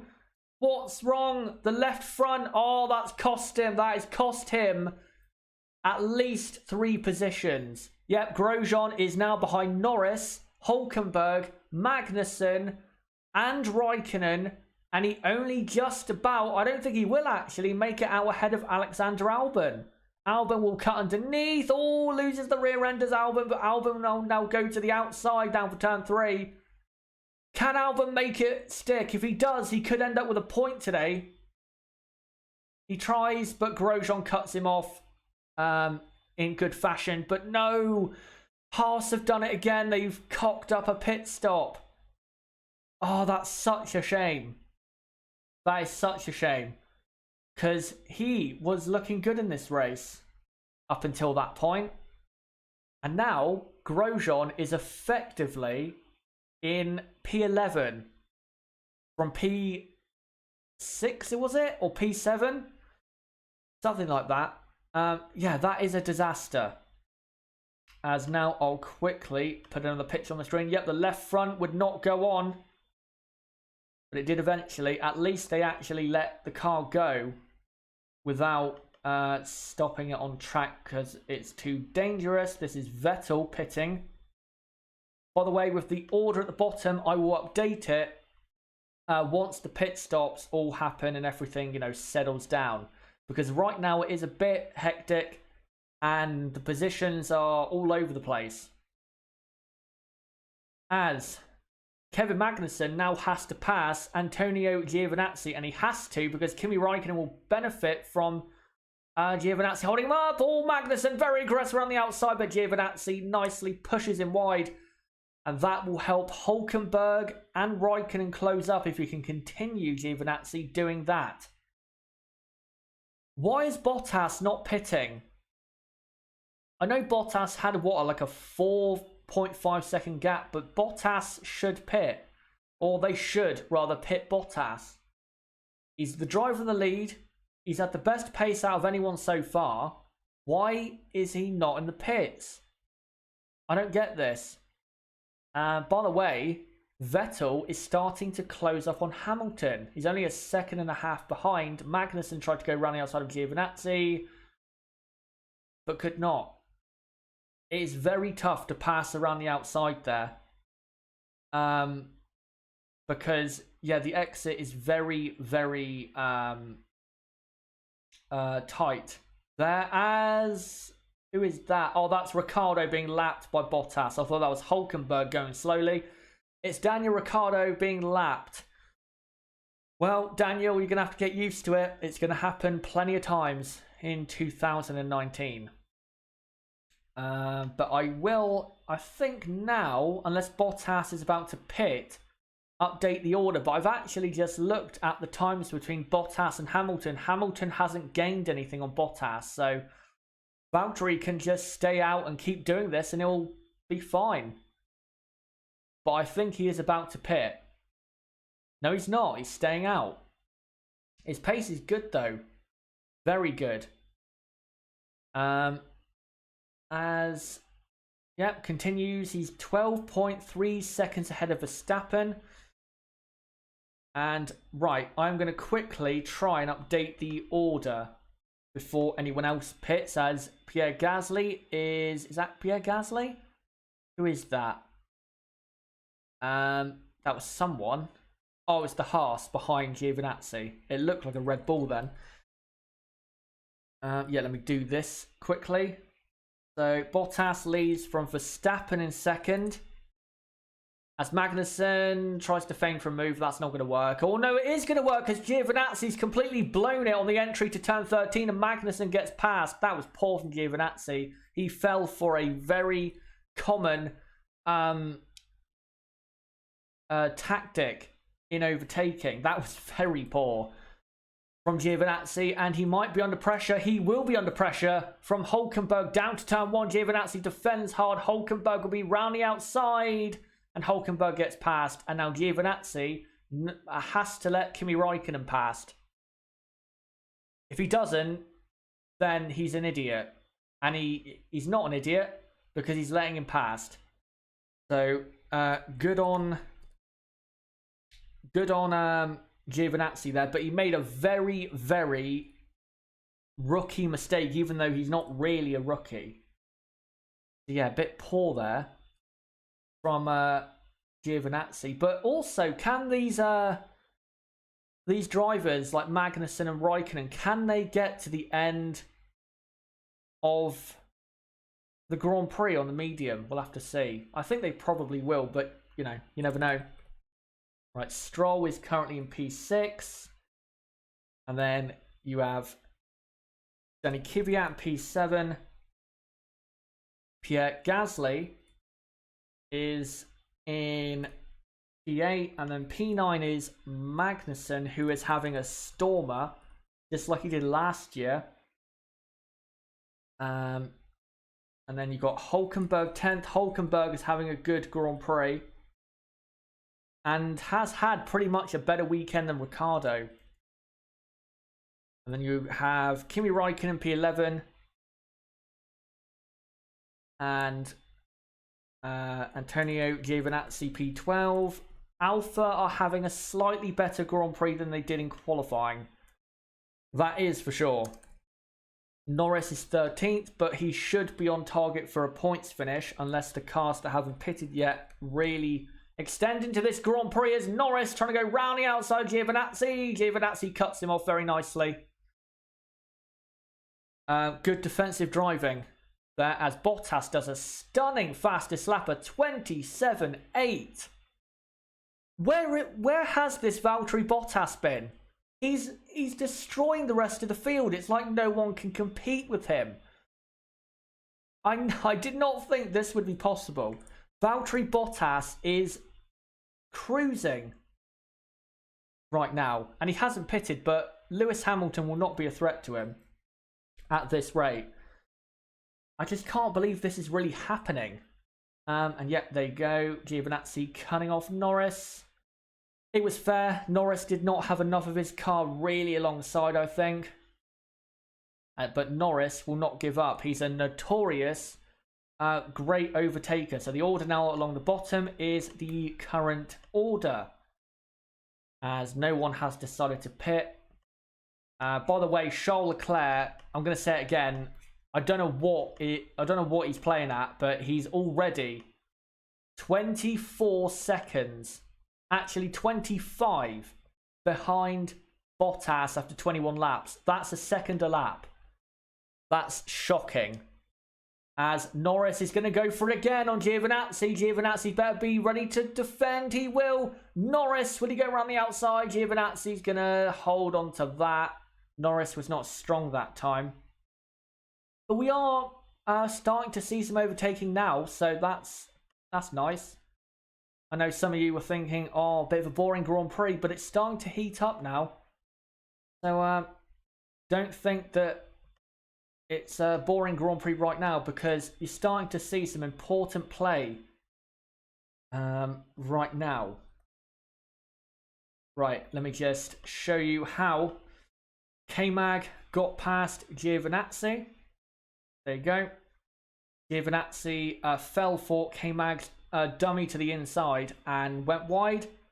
And the rest is history. As Giovinazzi, P12, is holding up Norris and Grosjean and soon to be Albon. And by the way, Perez is quite close now to the back of Albon. So we're getting a good fight now in the midfield. It's starting to really, the battle in the midfield is starting to come to. As Norris, he's got a good slipstream down there. He won't go for that. That's too ambitious. But will he, on the hard compound, go for it again down to turn 3? Yeah, he's going to. Would he go to the inside? No, he's not going to. Giovinazzi very, very aggressive in his defense. And Norris is still behind. Now, the longer he stays behind, the worse his race will get, because Giovinazzi is holding Norris back from going to compete with Kimi Räikkönen and Hülkenberg. As we're now on board of Lewis Hamilton, P4. Not really having that great of a Grand Prix. He is currently 34 seconds behind Bottas. Bottas has not pitted yet. Lewis Hamilton has. But when Bottas comes out of the pits, he'll be like 7 or 8 seconds ahead. Bottas is really, really putting in a stellar Grand Prix. as Norris all running a bit wide there. The midfield, though, again, is starting to shape up into a nice battle as... Who is that in the Williams? That's got to be Robert Kubica, about to be lapped. But Norris has dropped off the back of Giovinazzi. Grosjean's not that far behind Norris. Grosjean, of course, has a faster car in a straight line with the Ferrari power unit. And Norris has closed really... quite quickly up to Giovinazzi, but Giovinazzi will now get past Kubica. And so will Norris and Grosjean. As Valtteri Bottas now pits, by the way. Valtteri Bottas pits for medium compound tyres. Hopefully this pit stop goes well. Yes, it does. Valtteri Bottas out of the pits. And he will maintain a net lead over Lewis Hamilton. He's actually going to come out ahead of Charles Leclerc. That's how poor Leclerc has been in this Grand Prix. So Verstappen leads.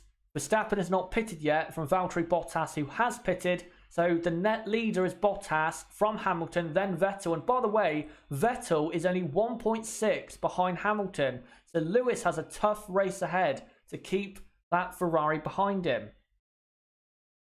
To me, it seems as though Hamilton is not getting the proper pace out of the car, but Valtteri is. That's what it feels like to me. I don't know what you guys think, but to me it feels like Lewis is not getting the pace out of the car that is there. But I'll just update the order at the front. Yeah, Vettel's looking not bad. Vettel's not looking that bad. Only 1.5 behind Hamilton. If they are going to pit again, he could somehow find a way past. As Norris behind Giovinazzi again. And no, dirty air. He's not going to get past down to turn 3 unless he has a massive dive bomb. And no, he will not. And by the way, now Albon and Perez close up. Norris, I think they're locked up. Is Grosjean close? I don't think he is. No, he's not. But yet Giovinazzi doing a good defensive job. A better one than he did against Magnussen. But yeah, there you go. And with the pictures, by the way, guys, I will throw up a new one when I get one. Hopefully, it'll be of Norris passing Antonio Giovinazzi. And by the way, Valtteri Bottas is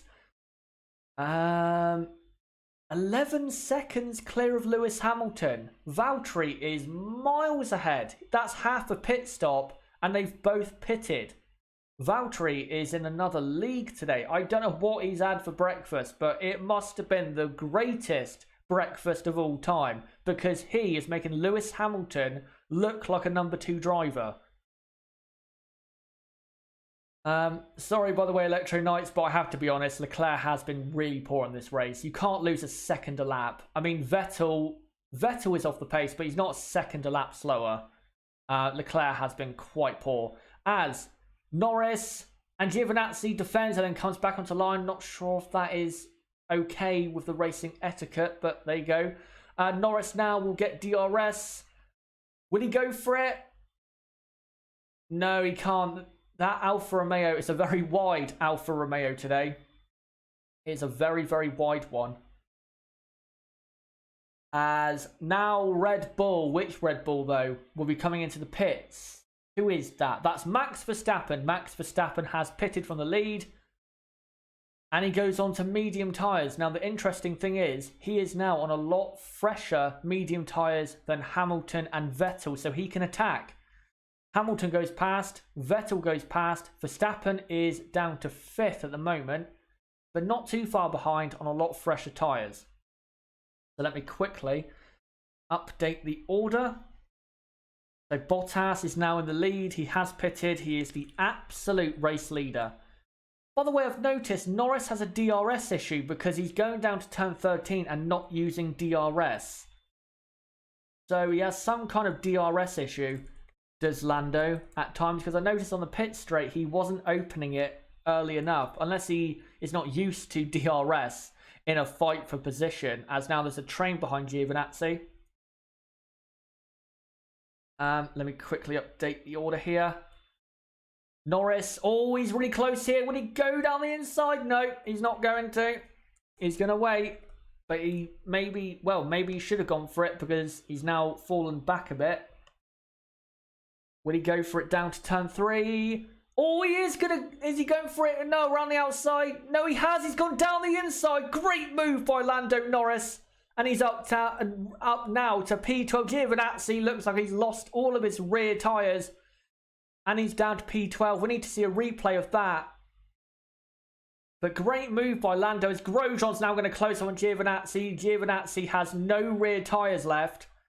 And Roman into turn 9. Will he make the move? Don't crash, Roman. Albon and Perez are very close as well. This is a great fight. I know Giovinazzi hasn't pitted, but this is what Formula 1 is all about.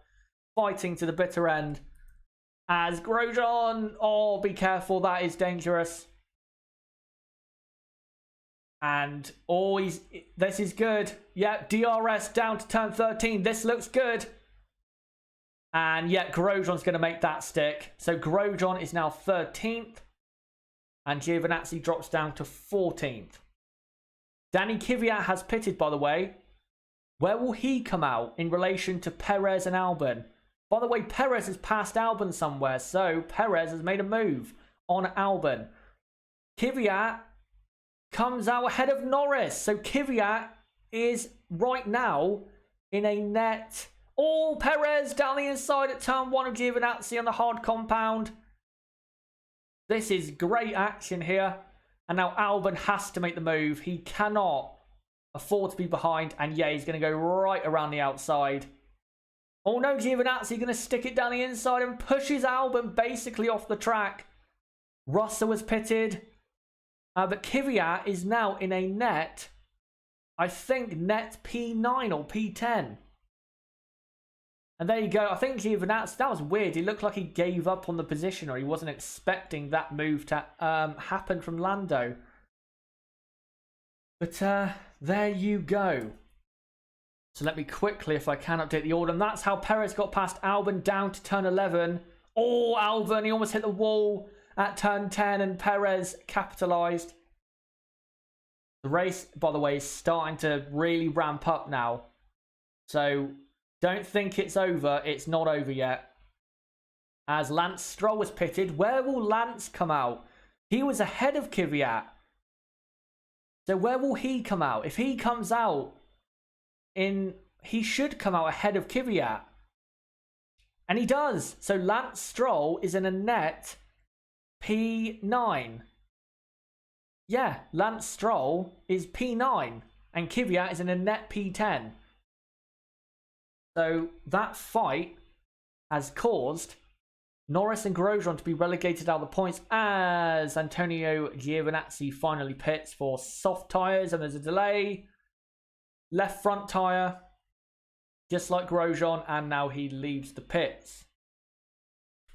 But I'll update the order quickly. Gasly, by the way, is now P6. He has not pitted yet, though. So, yeah.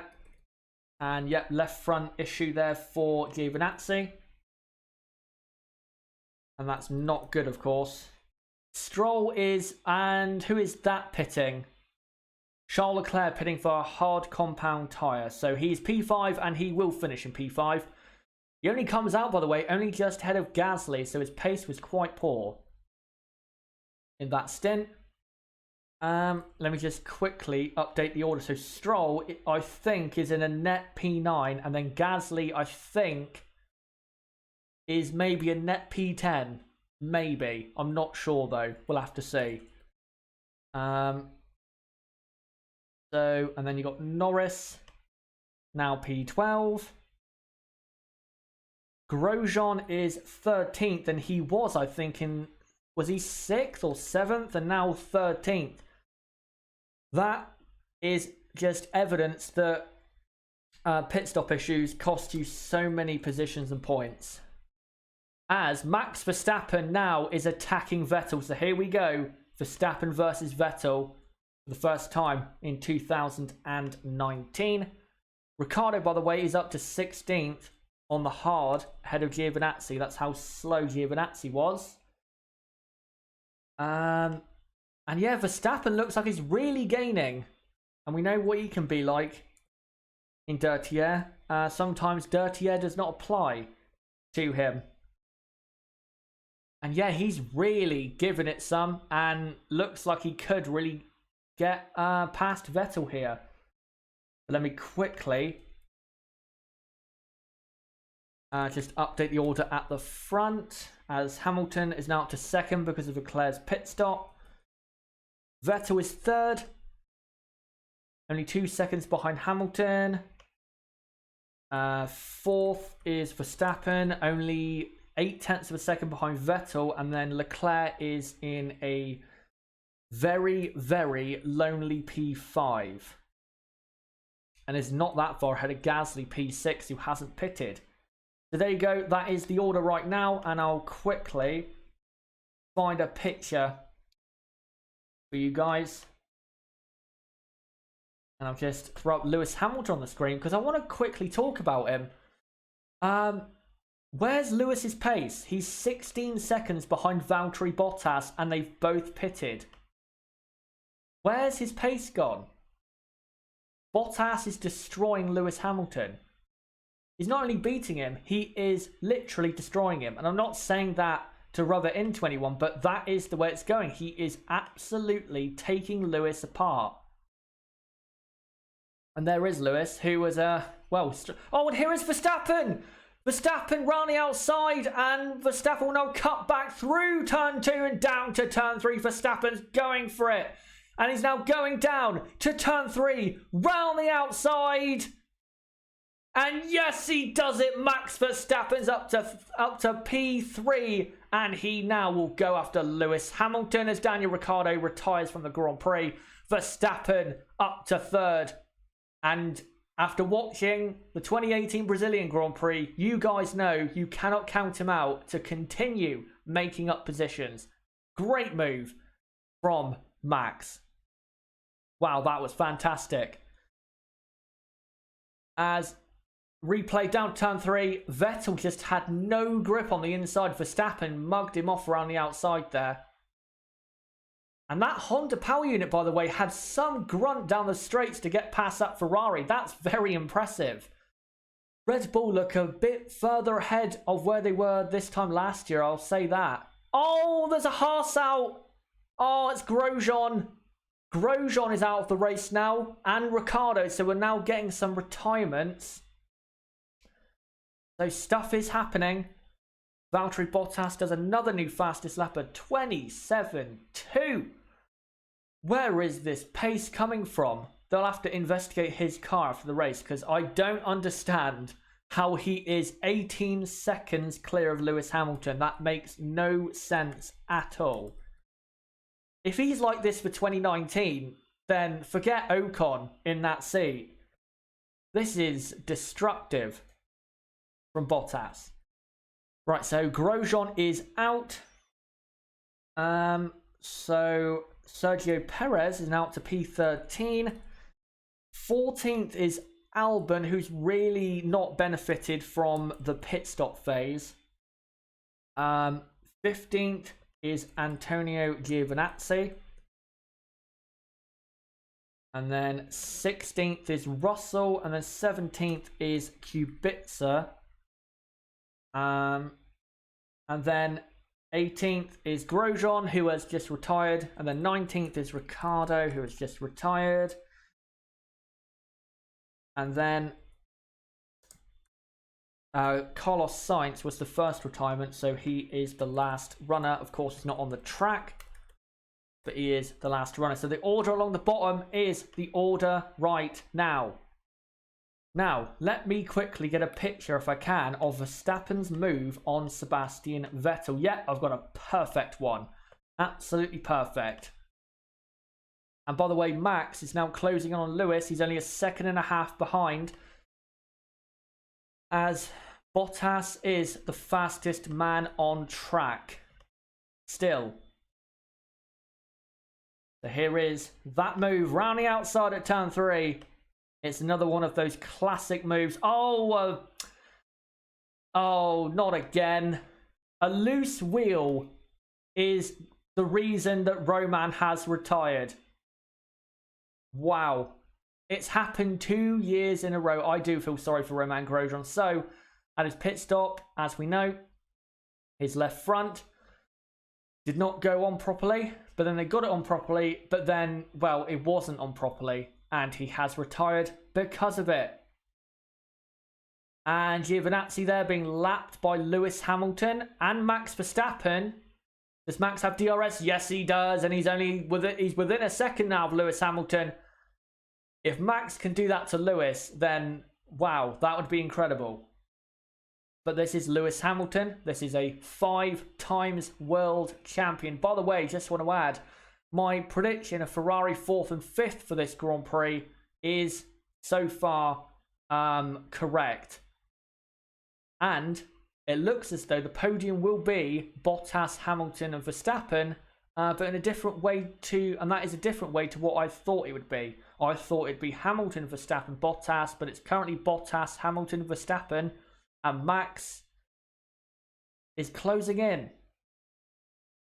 And this race, I'm going to say, this race has been better than last year. I know it was boring early on, but from the pit stops on, it has been a very good race. So I can't complain. And we still have another 24 to go. Yeah, if you're just joining on your screen, Max passing Vettel round the outside at turn 3. Great move. Another great move by someone who is going to be one day a great driver, in my opinion. By the way, Vettel is falling back a lot from Verstappen, and Leclerc's actually gaining quite a bit on Vettel. So Vettel has now no speed whatsoever. And it looks as though Bottas is probably going to have the fastest lap points. So Bottas might have an 8-point lead at the top of the championship. A long way to go, though, as Kvyat now is closing in on Stroll. This is a fight over a net P9. They're currently fighting over P10, but it will be for a net P9. As Stroll, by the way, is not that far off Kimi Räikkönen. He's only a second and a half behind. Lance is really having a good Grand Prix. Didn't have a good qualifying because I think of some issues with traffic, but is having a good Grand Prix. Nice to see. As Kvyat gets the DRS. And I also want to add, that Honda power unit with the DRS looks very rapid.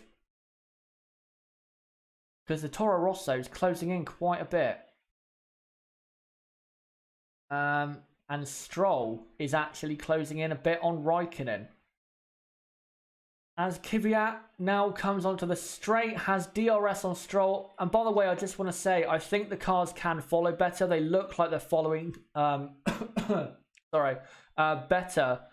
than 2018 at the same track. So they look like, to me, they are following better than last year, which is good to see.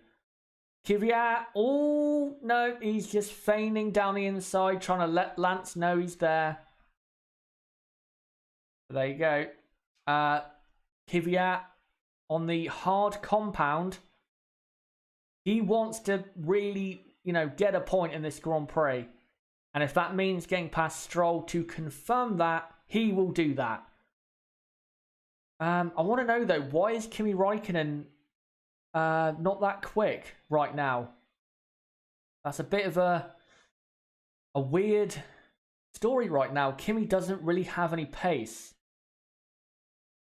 As Kvyat is how far behind Stroll? About 0.7 of a second. That's not close enough to make a move. If you are half a second behind at the start of the DRS zone, you might be able to make a move into the next corner. Oh, Stroll is locked up and is going to go slightly wide. And that is something Kvyat will look to pounce upon. And yeah, Kvyat, here we go. Kvyat will try and go for it here. Stroll's going to have to get defensive. Kvyat. Oh, Stroll, that was nice and aggressive. I love that. And now Kvyat will get DRS down to turn 3. I don't think, though, he will be able to make a dive unless he wants to be a torpedo. No, he does not. But this is a good fight. And this is not a useless fight, by the way. This is a fight for a net P9 in the Grand Prix. And this could be a very important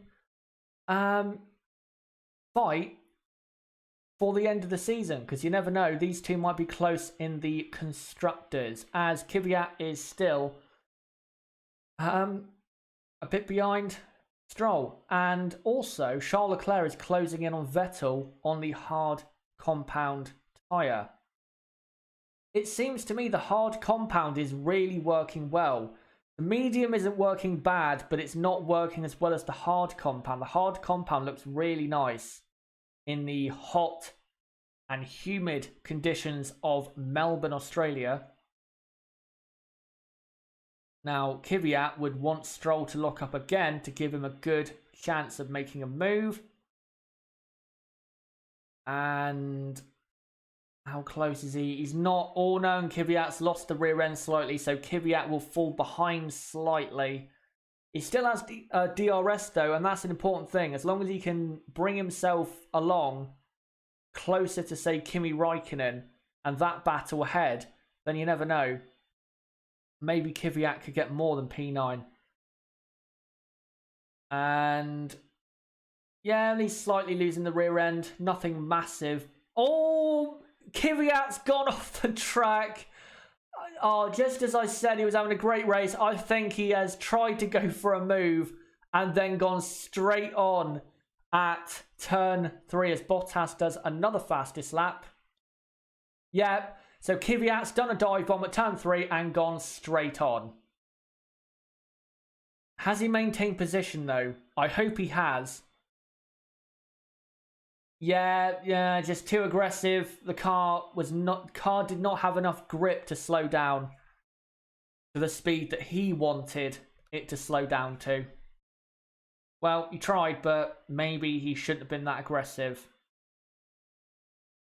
But I will say though, this Grand Prix really has come alive. And no, he has not lost position, but he is 6.6 seconds behind Lance Stroll now. So yeah, he's probably not going to be able to pass him as Pierre Gasly pits for soft tyres. Here we go. So Pierre Gasly is now going to push for 20 straight laps. And because Kvyat made that error, he will now come out, Gasly, ahead of Kvyat. Unless Kvyat can make a move. Or, I tell you, Red Bull will not want that to happen again. What Kvyat just did. And now Kvyat, round the outside, Honda versus Honda down to turn 3. And Kvyat makes the move. Oh, that is the last thing Red Bull would have wanted, is a Toro Rosso to relegate a Red Bull out of the points.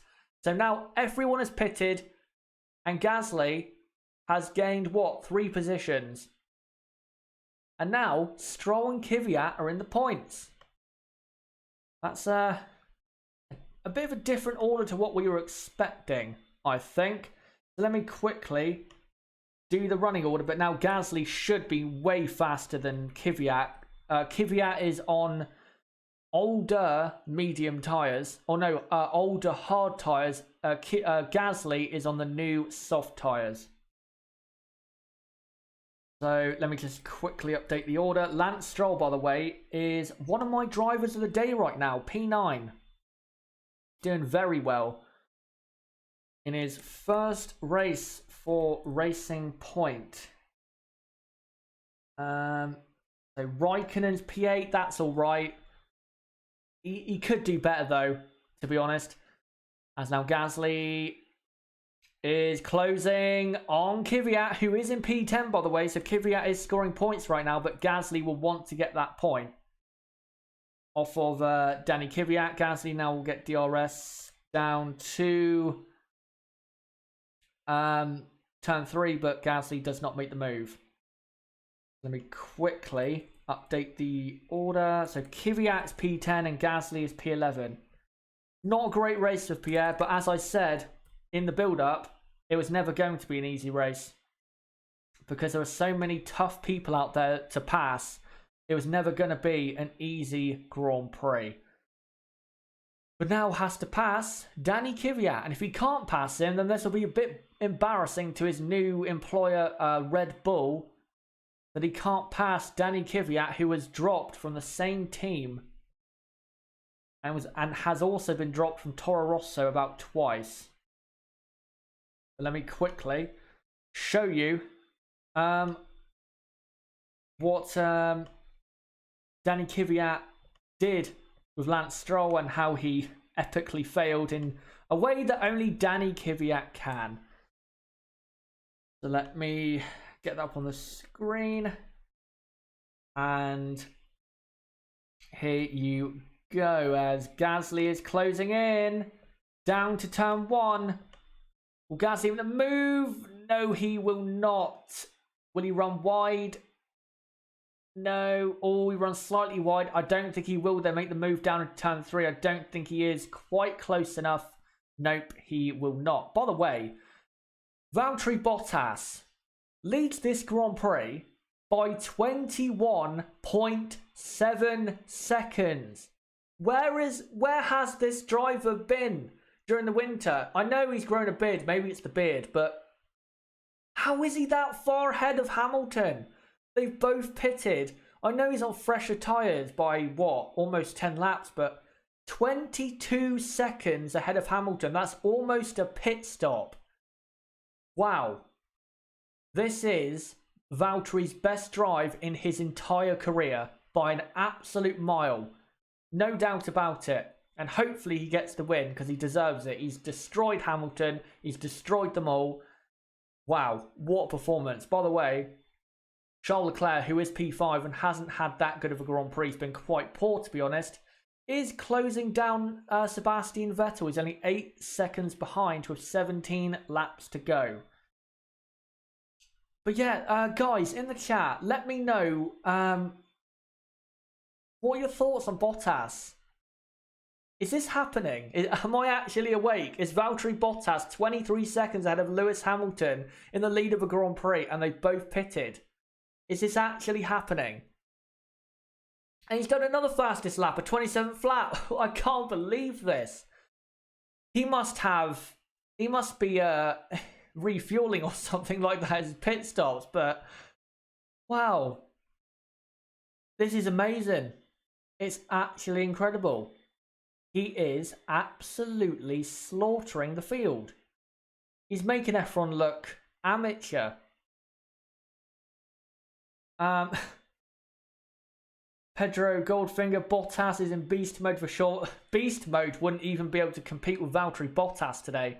It has to be the beard. It has to be. It gives him just more power and, of course, more aerodynamics or aerodynamics. Right. Let me just quickly show a picture of Gasly behind Danny Kvyat. Gasly is only half a second behind. Charles Leclerc still closing on Vettel. Be interesting to see if Ferrari allow them to race. At this rate, Leclerc is going to catch Vettel. So it'll be interesting to see if they are allowed to race. Yeah, that's a bit interesting. Right, let me just get this picture up for you guys. I know you want to see what the hell I am talking about. And here you go. Gasly is trying his best, but it's not good enough. And by the way, Gasly must have made a mistake because he's now a second and a half behind as Bottas pumps in another fastest lap. 26.7.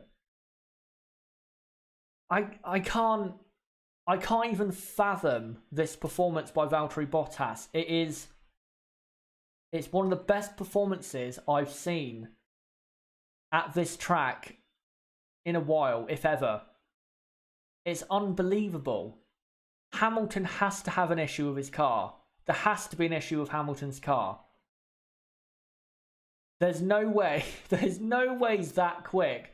He's pulling away from Lewis Hamilton at half a second a lap since the start of the race. Half a second ahead of Lewis Hamilton each lap in terms of the rate he's pulling away. That's unbelievable. I can't believe it. As Leclerc, by the way, still closing on Vettel. What are Ferrari going to do? Are they going to allow them to race, or are they going to call team orders? I would allow them to race. Or if they don't, then just swap Leclerc ahead of Vettel, because Leclerc is way faster than Sebastian Vettel. Not even a doubt right now in this phase of the Grand Prix. Leclerc is, for some reason, really, really quick. He has been consistently 4 to 7 tenths of a second faster. I can't see a problem with Vettel's car. He doesn't look great, but not noticeably bad. Han Solo says, whatever drugs Bottas is on, I want some. Yeah, I think it must be something great, because I mean, he's still pulling away. He's almost 25 seconds clear. If he beats Hamilton by half a minute, any doubter of him, and I know one person, and I want to see this person soon, Ronan Brady.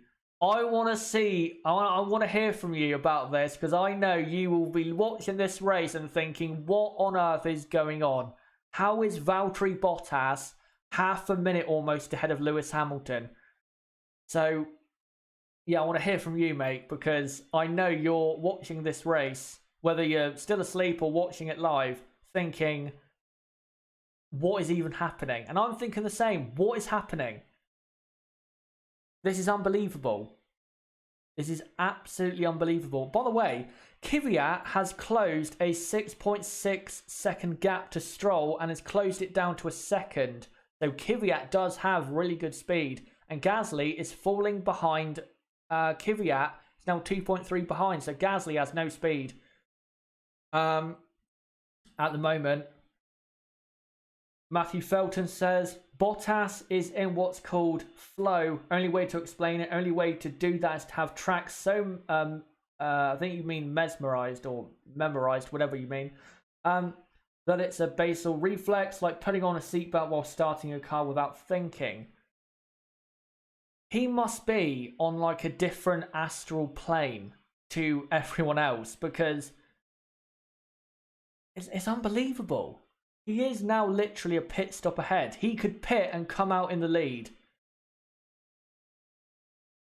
I can't believe what I'm seeing. And by the way, Charles Leclerc now 5 seconds behind Vettel with 13 to go. Now, we're going to see what Mattia Binotto is made of. Will he allow them to race or not? Jonathan Song says, what's up with Vettel? I think he pushed very hard to keep up with Hamilton at the after his first and only pit stop, and now his tyres have gone, and Leclerc on the hard compound, which is a lot fresher also in terms of life than Vettel's medium, Leclerc is now catching. So I think it's down to tyres. It has to be down to tyres. There's no way Vettel's that bad. But yeah, really surprising Grand Prix.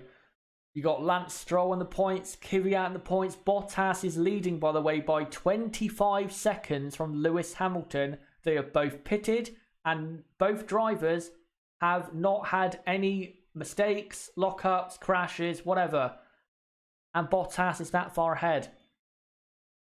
I can't wait to see what people have to say about Bottas's performance, because this is one of the best performances I have seen in a while. He's now 25 seconds. And finally, we get an on board of the guy. Let's see if he's even a human anymore. And if he's now a god in that car. He's driving like a god. He looks like he's pushing so hard as well. Maybe he has much better driving style on this type of tyre, but he looks like he's in he's on a different racetrack from everyone else. Electro Knights makes a good point. Maybe it's true. Bottas is running party mode for the whole race. Wow. It feels like that. That's how quick he is. And now Leclerc only 4 seconds behind with 11 to go. Oh, I'm really interested to see what Ferrari do here. Very interested to see. By the way, I've just seen a stat.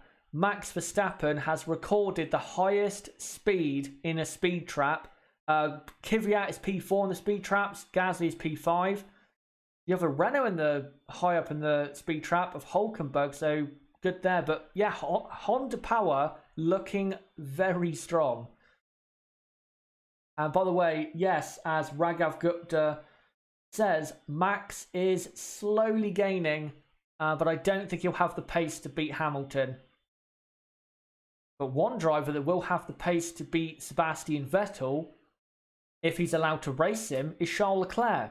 I said how poor Leclerc's been this race, but now he is making Vettel look poor. All in all, Ferrari are having a poor race because Vettel is 12 seconds behind Verstappen. Vettel is also 13.5 behind Hamilton. Oh, Vettel was so close to the wall in turn 10.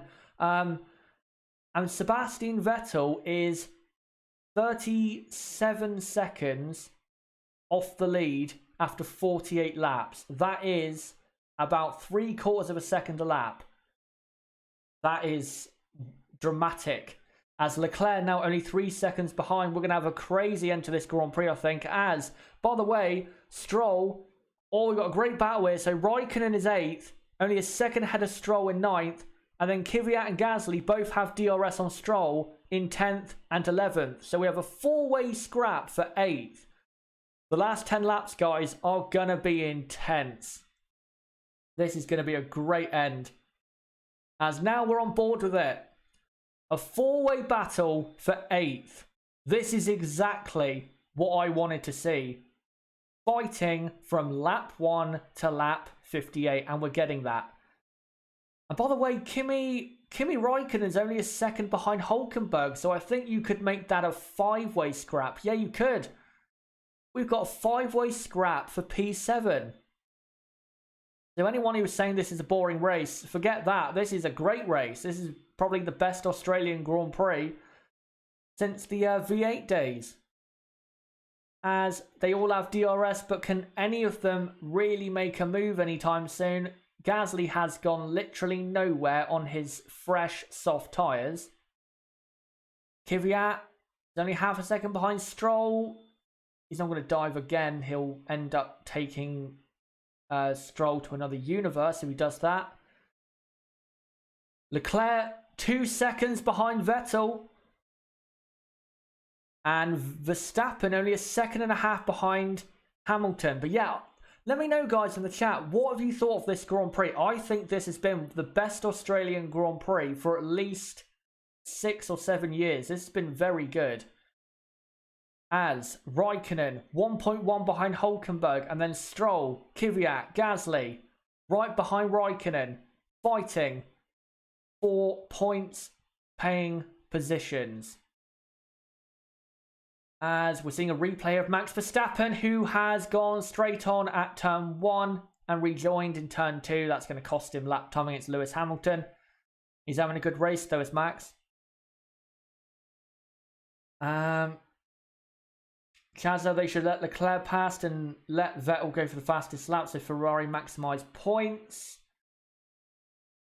Yeah, they could do that. They have a gap to Magnussen. They could do that.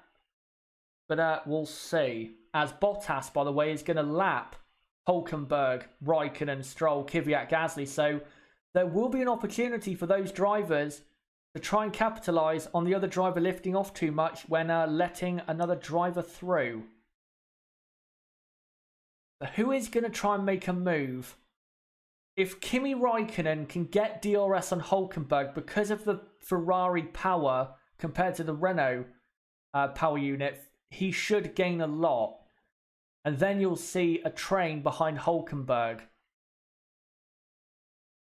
But yeah, this is exactly what I was hoping for this race. As Gasly looking, but he's not going to go for the move in turn 9. Bottas now 25.5 seconds clear. I can't believe I'm even saying that. And now, so, yep, Kimi, I think Kimi has DRS. Or he's just, if he stays right now as he is, 9/10 behind, he will get DRS. He's now second behind. He can't be like that. Come on, Kimi, you got to close up. Nope, he's not going to close up. Stroll though, only 8/10 behind. He opens his DRS flap. Gasly only 4/10 behind. Kvyat, he's not going to make a move though. And, Charles Leclerc, sorry guys for not noticing, Charles Leclerc is now only 7/10 behind Vettel. We need to see that. Leclerc will be wanting to make a move. Gasly, don't go to the back of Kvyat, please. Will he go around the outside? No, he's not going to, but maybe he'll cut back here, will Gasly on Kvyat? No, he won't. Nice defensive driving. Let's see Leclerc and Vettel. We have to see that right now. I want to see Charles Leclerc versus Sebastian Vettel. By the way, 7 laps to go. Here we go. On the pit straight, Leclerc's DRS on Sebastian Vettel. What's going to happen? Surely Vettel's not going to let him through. They go down now to turn 3. Leclerc looks like he's lost a bit of time because of dirty air. He's now experiencing that dirty air. But this is a crazy end to this race. I didn't think this was going to happen. Let me quickly get up a picture. Just to show you how the gap has closed between Vettel and Leclerc. And Mattia Binotto now has to make a decision. Do they race or do they stay in 4th and 5th? This is exactly what being a team principal is about. Making tough decisions in high pressure situations. Leclerc, though, is dropping back quite dramatically from Vettel. Maybe he has been told to drop back. By the way, guys, I don't have the sound on for the Grand Prix, so I can't, hear anything of the team radio. Let me know if they have given the call to Leclerc, so I know. Right, let me quickly post this on the screen. By the way, Perez is right behind Lando Norris, and they're fighting over P12. Disappointing for Norris, but his car, I don't think, is quite good enough. Right, well, Kvyat has really dropped off Stroll. He's now 2.5 behind. Don't know what's happened there. But there you go. But the closest gap right now is Perez to Norris. Perez is about half a second. Oh no, he's now letting Lewis Hamilton through. He's been lapped by Lewis Hamilton. Bottas is now, I think, starting to back off. Because there are 6 laps to go. Or now 5 laps to go. He doesn't have to push that hard for the Grand Prix. Come on, Valtteri. Give the others some hope. I can't even believe I'm trying to say that. But that's just the way today has been. As Leclerc has closed the gap down to 1.3. So he is closing up.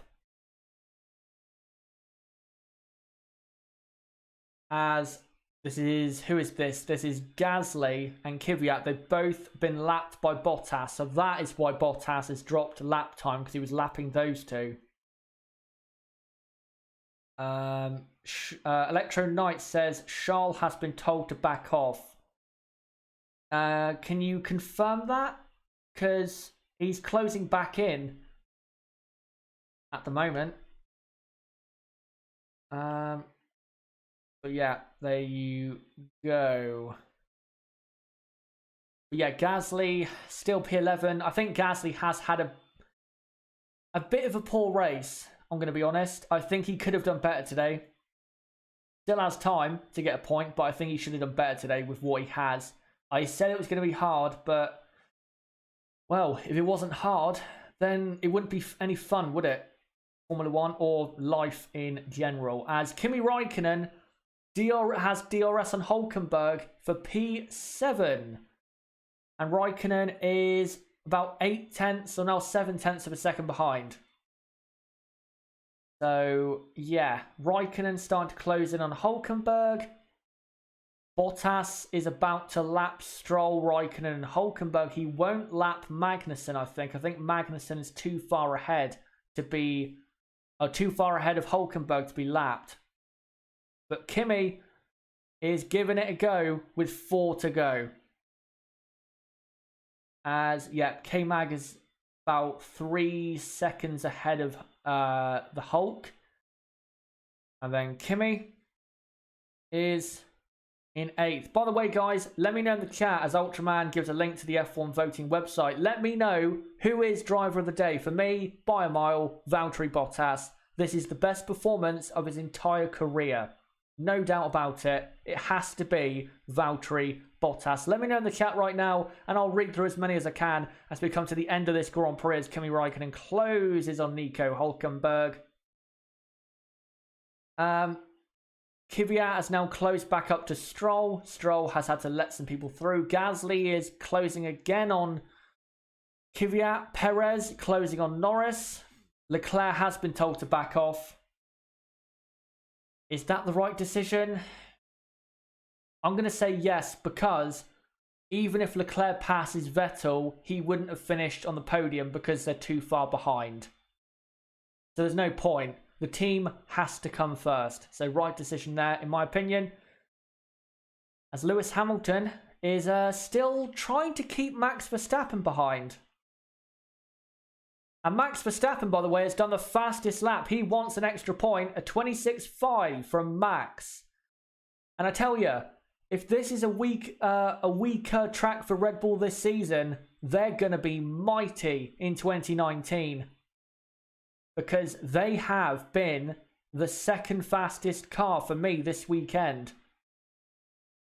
And Max has had a great weekend. Qualified P4. Great move on Vettel to get up to P3. By the way, Ferrari are almost a pit stop behind Verstappen. Ferrari have had an embarrassing weekend. There is no there's no other way of saying it. It's been embarrassing. Swag Nation says Bottas or Stroll for driver of the day. Stroll is definitely one of the drivers of the day. But for me, Valtteri Bottas easily has to be driver of the day. What a performance. As Max is only a second behind. 3 to go in Melbourne.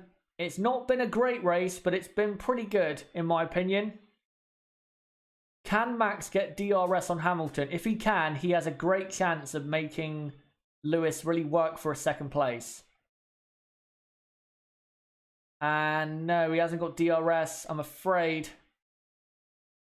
1.2 seconds is the gap, but I think he's been allowed to turn up the power unit because he's gaining in the straights now, and that's not normal for Honda to gain on Mercedes in a straight line. Yep, Leclerc has dropped back from Vettel, so team orders coming into play, but I think it is correct because Ferrari were not going to gain anything from letting them race. They were not going to finish on the podium. So there you go. But Valtteri Bottas is 2.5 laps away from taking easily the best win of his career, and this is the best performance of his career, and he deserves every plaudit he gets, and everyone who's criticised him, you better be prepared to be wrong, because the criticism he gets is way too harsh, and today he has proven that he is good enough to be at that team. As Gasly is now giving it everything to get past Kvyat, but Kvyat is so strong in his defense. And I think Bottas actually is going to lap K-Mag as Max does another fastest lap, and I think Max is within DRS. I think he wants to go for it. No one's making a move here from Hulkenberg all the way down to Gasly. But you never know. If one person makes a mistake, then they're all going to end up side by side. Oh, Gasly is so tantalizingly close. You can almost touch the back of Kvyat's car. That's how close he is. And yeah, Nico just needs to bring it home. And all Gasly having a look. And can he get a good run here? Yeah, he is. He's getting a good run, but Kvyat's going to get DRS. That's the issue. Kimi Räikkönen is now gaining on Hülkenberg with DRS. Could you imagine a massive scrap for P7 at the end? It could end up deciding constructors' points at the end of this season. Stroll fancies a chance of P8 or even P7.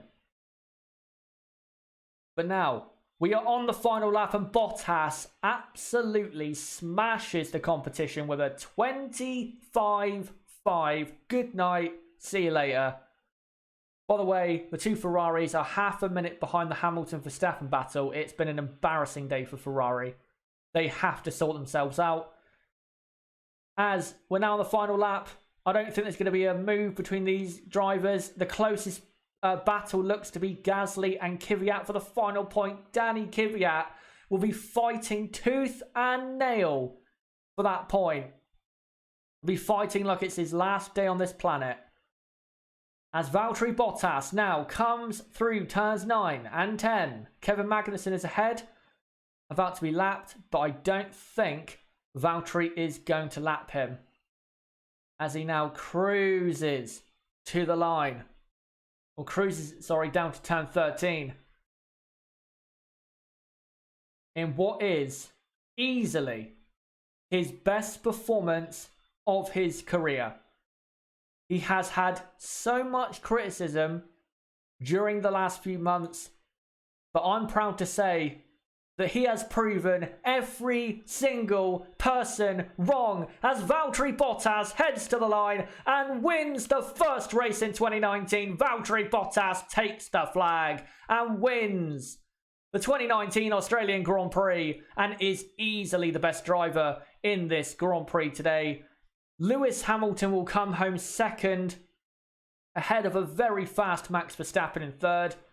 So it's a Mercedes 1-2, but not the 1-2 you were expecting, as Hamilton is second, Verstappen third, Red Bull's first podium at Melbourne since 2013. Vettel fourth, embarrassingly, ahead of Leclerc. Ferrari have had an absolutely terrible Grand Prix. Magnussen is going to finish in P6. Hülkenberg will finish in P7. Raikkonen will finish in P8. Stroll will finish in P9. Also, shout out Lance Stroll. I know I've criticised him a lot, but great performance. Great performance. He is second for me in driver of the day. Danny Kvyat, P10. Great return to Formula 1. 11th is Gasly. 12th is Norris. Norris had quite a tough last stint to the race, ending up 40 seconds behind the Kvyat-Gasly battle. Perez, 13th. Albon 14th, 15th is Giovinazzi, and then 16th Russell, 17th Kubica, and your retirements, Grosjean, Ricciardo, and Carlos Sainz. For your race winner, the Finn, Valtteri Bottas. And yeah, I'm so happy for the guy. It couldn't have happened to a better guy. Today, he was looking for his first win since Abu Dhabi in 2017.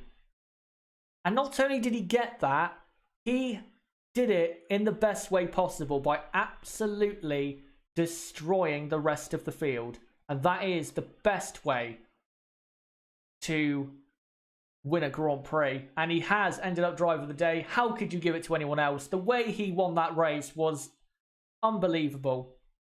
And if anyone had any doubts about him, then you might want to drop those for the time being, because I think he has proven a lot of people wrong. But there you go. That is the top three. Let me just show it in a better way. Bottas winning the Grand Prix. Lewis Hamilton in second. And Max Verstappen in third. But wow, what a drive from Valtteri Bottas. But guys, quickly, let me know what you thought of that Grand Prix. What are your initial reactions to that race? But yeah, what a performance. I think I'm honestly in shock as to how good he was. I'm questioning if I'm actually awake right now, if this is a dream.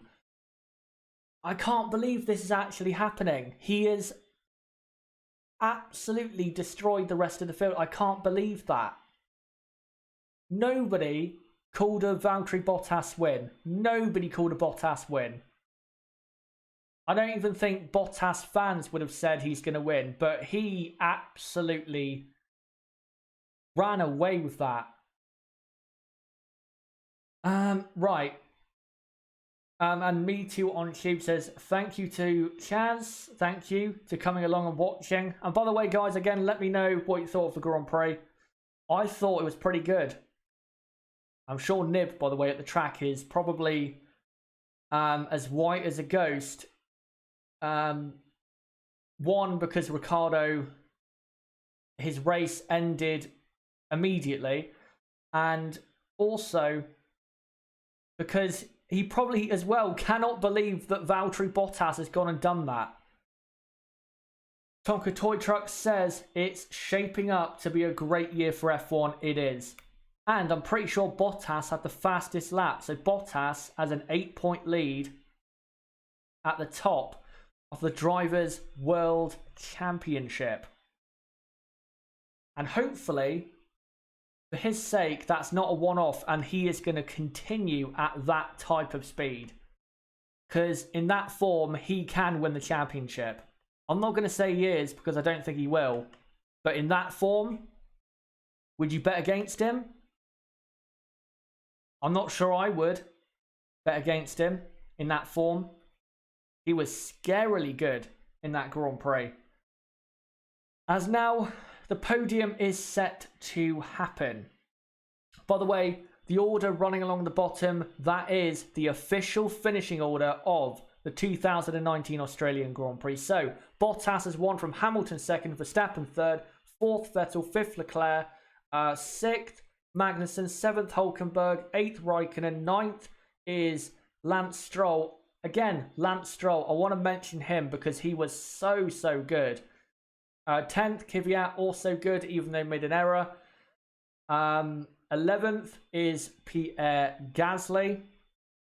And then in P12, Norris, then Perez, Albon, Giovinazzi, Russell, Kubica, and then your retirements, Grosjean, Ricciardo, and Sainz. So, yeah, there you go.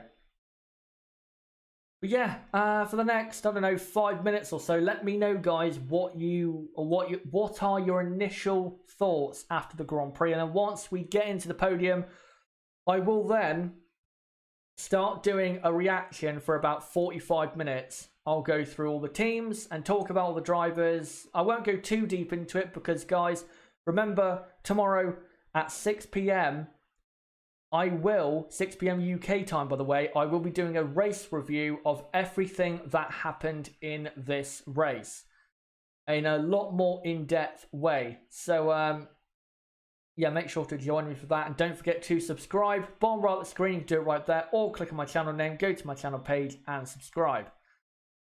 But yeah, I am now, pretty soon, going to react to what happened. But let me read some comments. Otomate says, what a race for Mercedes. Agreed. Bonkers says, thanks Melbourne for delivering another boring Grand Prix. I don't know how you thought that was boring. You are probably a Ferrari fan or something like that, but there you go. Gio Como, sorry if I've mispronounced that, says, yeah, for me, driver of the day is Bottas. It has to be. Matador says, no BS, Bottas said he would come back fighting, and he did. Amazing. Yep, he did. And I said, we did a podcast episode actually about Valtteri Bottas, and I said coming into this season, he has to just go for it and hope that that's enough for him to stay at that team.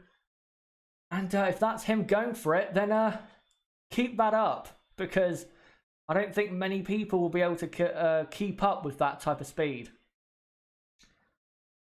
Electro Knight says, I wanted Charles Leclerc to be 4th, but stupid team orders. I don't think they were stupid. I think they were correct, because as a team, Ferrari would have gained nothing from letting them race. If they would have gained a podium, maybe, if Verstappen was not that far up the road, then I would have said yes, but they were not going to gain anything from letting them race. So, correct decision, in my opinion. Valtteri equals Rosberg Jr. And Solo says, I am going to grow a beard. Yeah, maybe we should grow a beard if that's the power it gives you. Tonka Toy Truck asks, what happened to Perez? What happened was he didn't have that great of a start, and then basically the racing point, from his point of view, just wasn't as quick as for him as it needed to be. And Electro Knight says, I hate Bonotto. Let me find some more comments. Crystal Racing, great to see him. Says, great racing. Oh no, that's Tonka Toy Truck. Tonka Toy Truck says, great racing considering this track is difficult to pass at. I think that was a good Grand Prix. I don't see how people can say it was boring. Yeah, the first 15 laps are boring, but after that it's pretty good. Crystal Racing says, good job for Alfa Romeo, but need to improve pit stops. A good result, I think, but I can't say very good or great or anything like that. I think for Alfa Romeo this weekend, without a doubt, there was more points there on offer for that team. And Crystal Racing says, Bottas has proved me wrong. I think he's proved a lot of people wrong. Matthew Felton says, Honda looks good. Midfield looks exciting except for Williams and maybe McLaren. Not sure what to make of Gasly. For me, Gasly did okay at best. He didn't do that well, to be honest. But there you go. And by the way, Honda power looks very strong. Don't be surprised if Max Verstappen is on a lot of podiums in 2019. Ark says, Ferrari are half a second ahead, of course.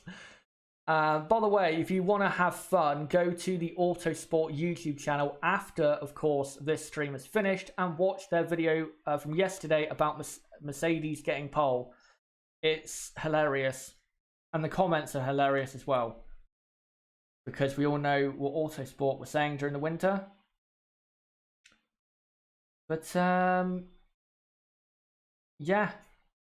There you go. And by the way as well, that is the first time Honda have had a podium as either an engine supplier, a works team, whatever, since the 2008 British Grand Prix. So that's 11 years it's been since their first podium. And McLaren must feel so embarrassed that in one race as a partnership, they've got a podium. And McLaren never got close. Electro Knights asks, do you think Ferrari will be better than Merc at Bahrain? They will be a lot closer, but I'm going to be honest, the way they dropped back in this Grand Prix, it makes me really question what is going on at that team in terms of the performance, because that was poor from Ferrari. Pedro Goldfinger, can't believe Grosjean lost a wheel again after a pit stop. Yep, that is a shame. Happened 2 years in a row, but at least Magnussen finished in 6th and got 8 points. So that is a good day for Haas, I think. A good day. They had the quickest car in the midfield and got the result they deserved with one of their cars. Simon Craglan, what a race from Bottas today. Aldis Smith, Ferrari are going to reboot their engine. They need to try to, because they were so far off in that Grand Prix. Simon Craglan, Magnussen was very good today. Yeah, Magnussen was the best driver in the midfield. When he needed to pass a driver who had not pitted yet, he was decisive, like with Giovinazzi. You know, decisive and getting past, and was consistently quick. Mr. Mojo Man, Bottas driving like this will help Mercedes out a lot in the constructors. Let's not, really start thinking about the championship because it's only one. Oh, we're only, one race down. We're still nowhere near the European season as Valtteri Bottas now on the podium sprays the champagne, and that is now the sign that we now need to go into reaction time. So I will start getting some pictures up. I'll leave the running order on the screen so you guys know what the finishing order is. By the way, let me just make a quick adjustment because there's a slight error. There you go. I'll leave that on the screen so anyone joining knows what the order has been. But let me now get into reacting to what has happened. So let me just get Valtteri Bottas up on the screen because he is undoubtedly the driver of the day. That's his best performance of his entire career. There you go. Let me just quickly adjust around. But yeah, Valtteri Bottas, as I've said plenty of times, he has proved a lot of people wrong today. That was incredible. The way he pulled away lap after lap after lap after lap, pulling away relentlessly ahead of Lewis Hamilton. Hamilton could not compete. Bottas, by the way, was ahead of Hamilton at the start instantly. Basically, Hamilton didn't get that good of a start. Bottas had a rocket-like start. By the way, Simon Craigland, I will be live for another probably 45 minutes, I'd say. But yeah, what a start to the Grand Prix for Bottas. And from then on, he ran away with the race. Hamilton could not compete, couldn't get anywhere near him. Bottas was pulling away when he wasn't, dropping off in terms of pace because he had to save the car at the end to make sure he did win the race. He was pulling away half a second a lap over Lewis Hamilton, who is a 5-time world champion. So for me, Valtteri is such a deserving winner of this Grand Prix. He had 3 races for sure, if not 4 races last year, took away from him because of other circumstances, and he deserves this win, I think, more than, say, a Hamilton or a Vettel, because he's been waiting so long and he had opportunities took away from him so cruelly. So, yeah, very, very good from Bottas. And I'm going to be honest, I'm in a bit of shock. I can't believe he did that. I cannot believe he did that. But moving on from him and going on to Lewis Hamilton, not a bad day, but just not anywhere near Valtteri Bottas' level of performance. And was struggling slightly at the end compared to Max Verstappen. But still, considering it's the first race and there's another 20 to go, a good enough result. You can't win them all. If his main rival is not Valtteri Bottas in the championship, he will be happy with this result. He'll be happy also that Ferrari have finished in 4th and 5th, so far behind. But yeah, Lewis Hamilton, I think, will be very happy with that. Well, not very happy, but happy with that result, considering the team have got a 1-2. They're leading the constructors, and drivers like Vettel have ended up way behind and not scoring as many points. So Lewis won't be too disappointed with the result, but all the plaudits go to Valtteri Bottas. Fantastic. And please, please keep on like that. Keep that performance up. Do not only do those performances at certain tracks or only, once. Keep that up, because if you do, Valtteri, you could end up going for the title. You never know in Formula 1.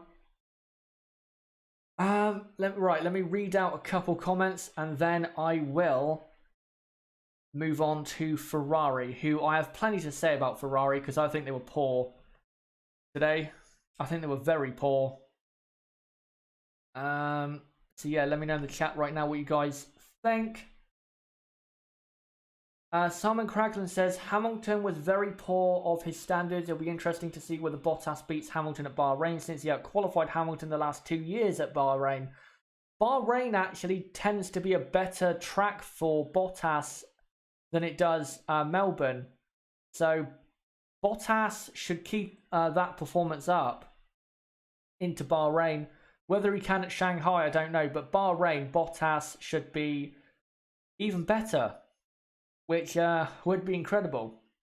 And Solo, who has the fastest lap? I think it was Bottas. So Bottas leads the Drivers' Championship by 8 points.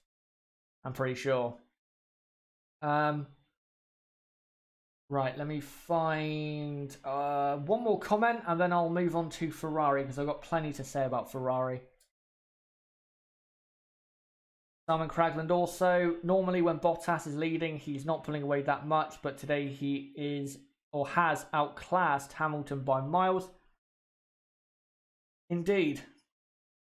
Sebastian says that was bad by Ferrari. It was. It was terrible. Right, let me find one more comment. Ruse says Lewis knows he has to work on his starts. That's the reason he lost the title to Nico. He got dragged into a bad strategy by Vettel, so he won't worry too much about the gap. I think he will actually worry about the gap because they were on the same tyres, Bottas and Hamilton, for the entire race when they both had either not pitted yet or both had pitted. I think Hamilton will worry because Valtteri was consistently better than Hamilton during the Grand Prix. Bottas did not beat Hamilton because Lewis had to pit early. That's not why Valtteri won. Valtteri won because he was so much faster than anyone else. If Lewis was put on the best strategy possible in hindsight, he still would not have won or even been close. But right, I'll now move on to Ferrari. Let me get a picture up of Charles Leclerc in the Ferrari. But for me today, guys, a poor day for Ferrari and a poor weekend. In testing, from what I saw, it looked as though the Ferrari had the best car at that track. Maybe it's track specific. Maybe that track for Ferrari, once we get to that race, will be very good. But they looked as though to be very, very competitive from what I saw when I was there during the final 4 days of testing at the track. But this weekend, even though this track does not tend to be a good Ferrari track, this weekend has been poor for Ferrari. So they qualified 3rd and 5th. Vettel, I think, did all he could in qualifying. Leclerc could have done more in qualifying, but there you go. And then in the race, they never really had any pace. Leclerc, I thought was... I'm going to be honest, I think both drivers and the whole team was poor. Everyone from Ferrari today was poor. Both drivers, not good enough. You can say, oh, Leclerc caught Vettel, but Vettel's pace was shocking compared to Hamilton and Verstappen, and especially Valtteri Bottas. The whole team from top to bottom was terrible. Leclerc, up until his first pit stop, was not good enough. He was losing a second a lap to Bottas. That's not good enough. Vettel was all right until the first pit stop, and then after that, and then after he dropped back from Hamilton, after the first pit stop, he was terrible. And again, as a team, as a collective, Ferrari were god-awful, and they've got to step this up. Because if they're like this in Bahrain, even if their car's a lot more competitive, which I think it will be, because Bahrain does tend to be a better track for Ferrari, there's no guarantee they won't get stomped on again by Mercedes, and even Red Bull, because look at Verstappen. He mugged Vettel off around the outside, made Vettel look like a lesser driver. And, you know, Vettel is the 4-time champion, and Max has not even contended for a world championship yet. And Verstappen mugged him off around the outside at turn 3. So Ferrari, as a team, need to sit down and regroup. I know it's the first race, but they need to sit down, regroup, analyse the whole weekend, the issues they had, and just look at what needs to be done for Bahrain. Bahrain, they should be more competitive, but as a team, they just were poor this weekend, and they've got to improve. Because there's no guarantee that they won't be on the second row again in Bahrain. But let me know, guys, in the chat right now. What did you think of Ferrari today? For me, poor. Whole team, poor. Let me just take a look at some comments about Ferrari. But yeah, for me, really, really poor from the Scuderia. They should have been better. They should have been better than they were. Even if, you know, Mercedes have a better car at this track because it's track specific, you can't be that far off pace-wise. You cannot be that far off. By the way, confirmation on Sky F1. Bottas takes home the fastest lap. That's an extra point. And it was a 25.5. That's about 5 seconds slower than pole position yesterday. But yeah, Ferrari for me, terrible. Simon Craglan, Ferrari was so slow this weekend. Verstappen did also overtake Vettel so easily despite it being a difficult track to pass on. I don't think it was hard to pass today, but it wasn't impossible. But yeah, the way Max passed Vettel, it was so easy when it shouldn't have been. It should have been an epic move around the outside, and it was, but it was like Ferrari just, they didn't have what it took to defend. And yeah, it was very disappointing from Ferrari. Aldis Smith, Ferrari are going to keep Leclerc like how Kimi was, with them follow up with team orders because they think Vettel can do it for them, but he is actually not doing good either. I don't think we should really get into that debate because, for me, team orders were correct today because Ferrari as a team were not going to gain anything from letting their drivers race, and you have to put the team first ahead of the drivers. So, for me, team orders were correct. Because again, they weren't going to get a podium out of letting them race. They weren't going to gain anything. They were only going to lose. Because both drivers almost hit each other at the start. What if they hit each other when they raced each other and they end up with no points? Then it has been a real dark day for Ferrari. But, well, it pretty much has been a dark day for Ferrari. Right, let me take a further look at the chat. Right.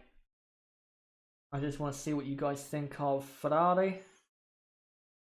Connor Chapman says Gasly. Let me just look at some more comments here. Ferrari is a shame. Let me just find a couple more comments to do with Ferrari.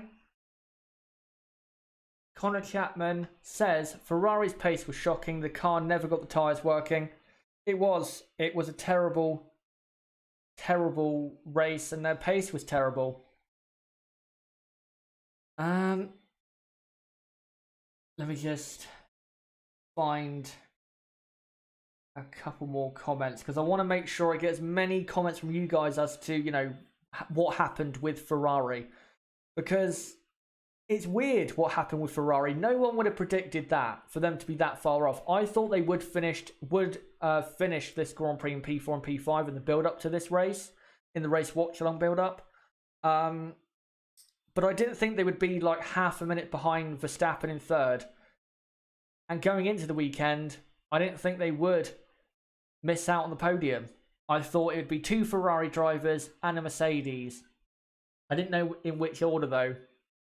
But it turned out to be 2 Mercedes and Max Verstappen in the Red Bull. Right. Leclerc had a poor race. I just saw that. Vettel, Leclerc, Ferrari, everyone was poor from Ferrari today. If you work for Ferrari at the track, the trackside Ferrari team, Binotto, Vettel, Leclerc, everyone, poor. Poor, poor, poor, poor, poor. Not good enough. That is not going to cut it in 2019. And they better hope that Bahrain's a step up, because if this year is one of those years where they just don't really compete, then 2018 is going to be a wasted opportunity, isn't it?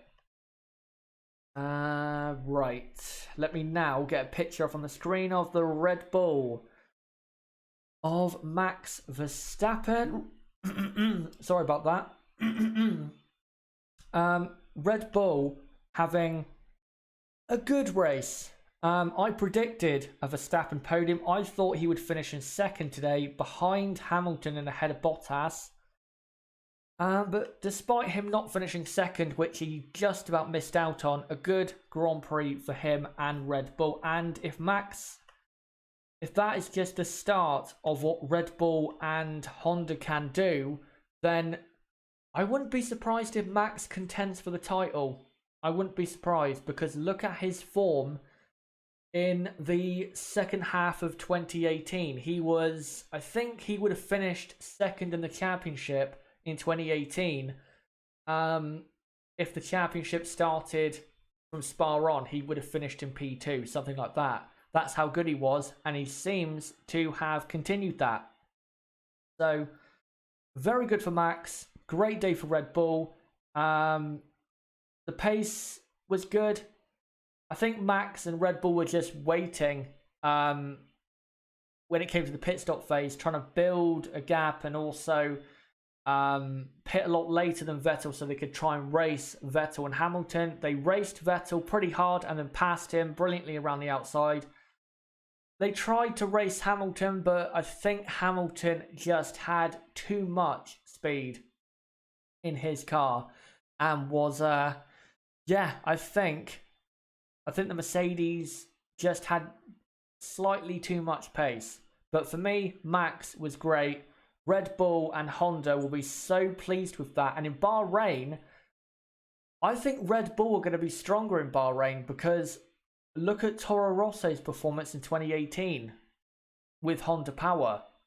And Red Bull last year had the best race pace in the 2018 Bahrain Grand Prix weekend, even though they didn't get to show it in the race because they both retired after about 5 laps. But in the practice sessions last year at Bahrain, they had the best race pace. So if they can have that again combined with the Honda Power unit, you never know.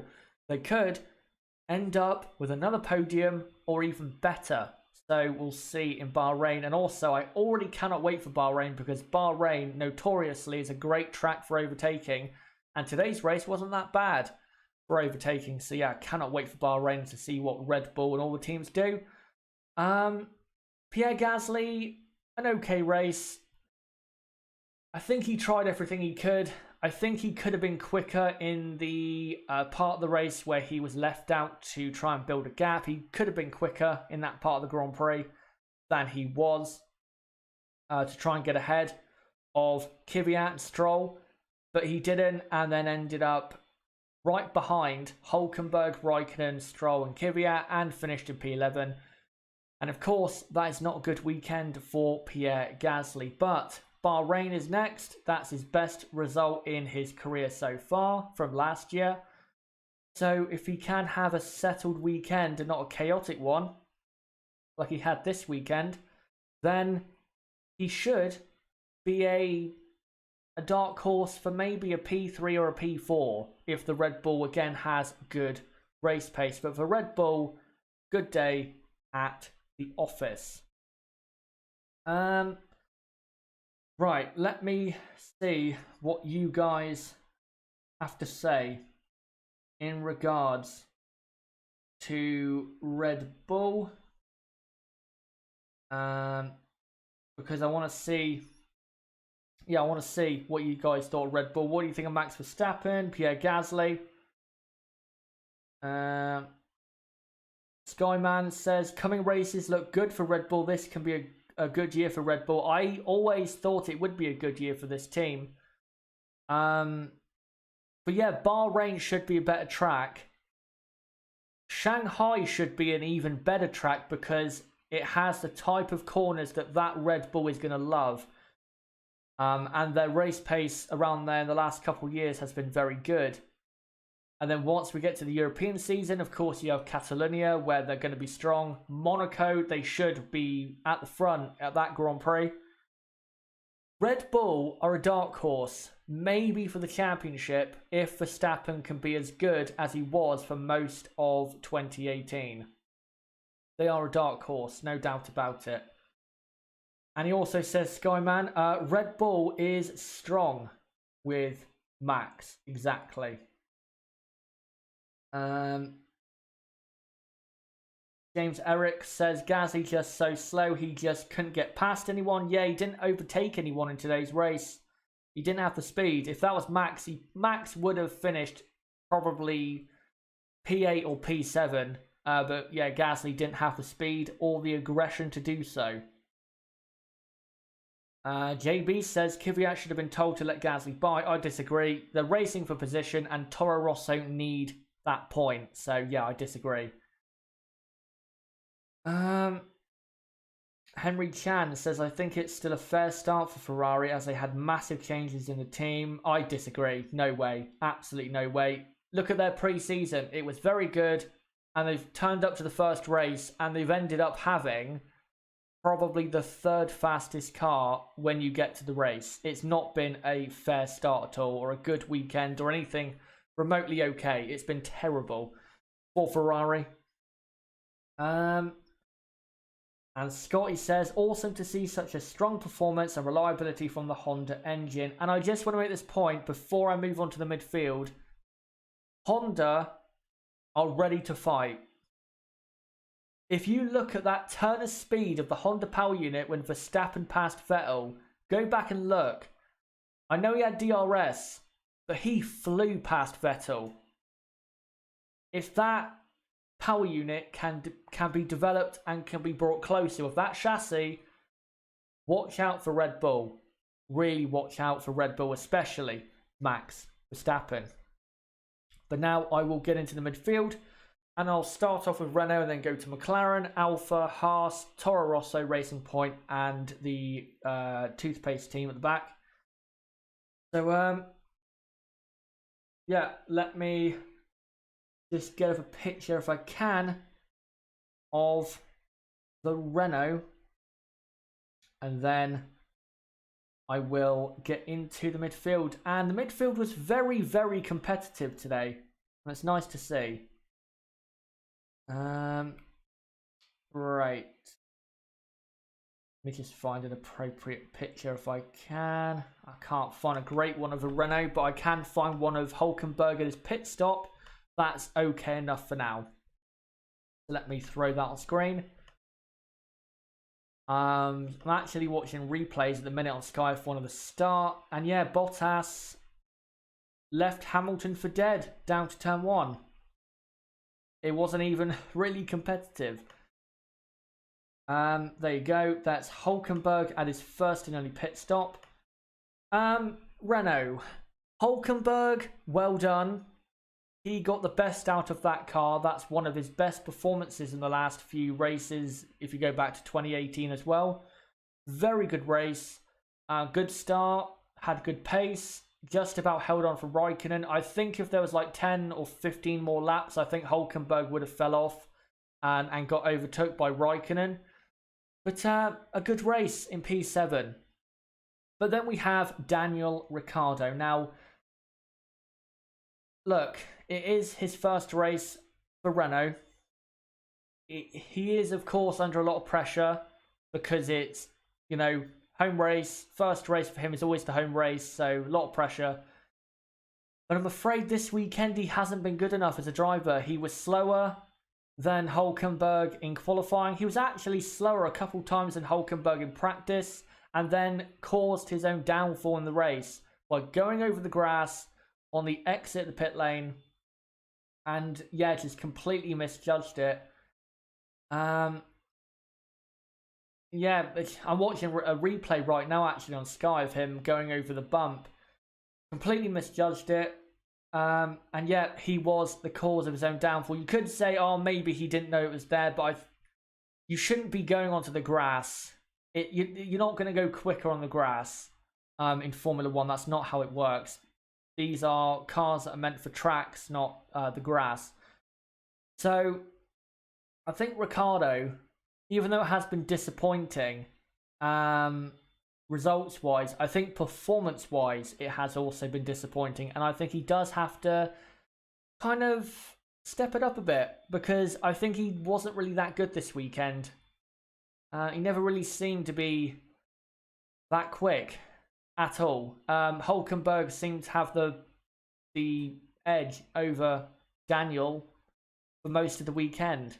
Out-qualified him, didn't make a mistake at the start, and out-raced him, of course.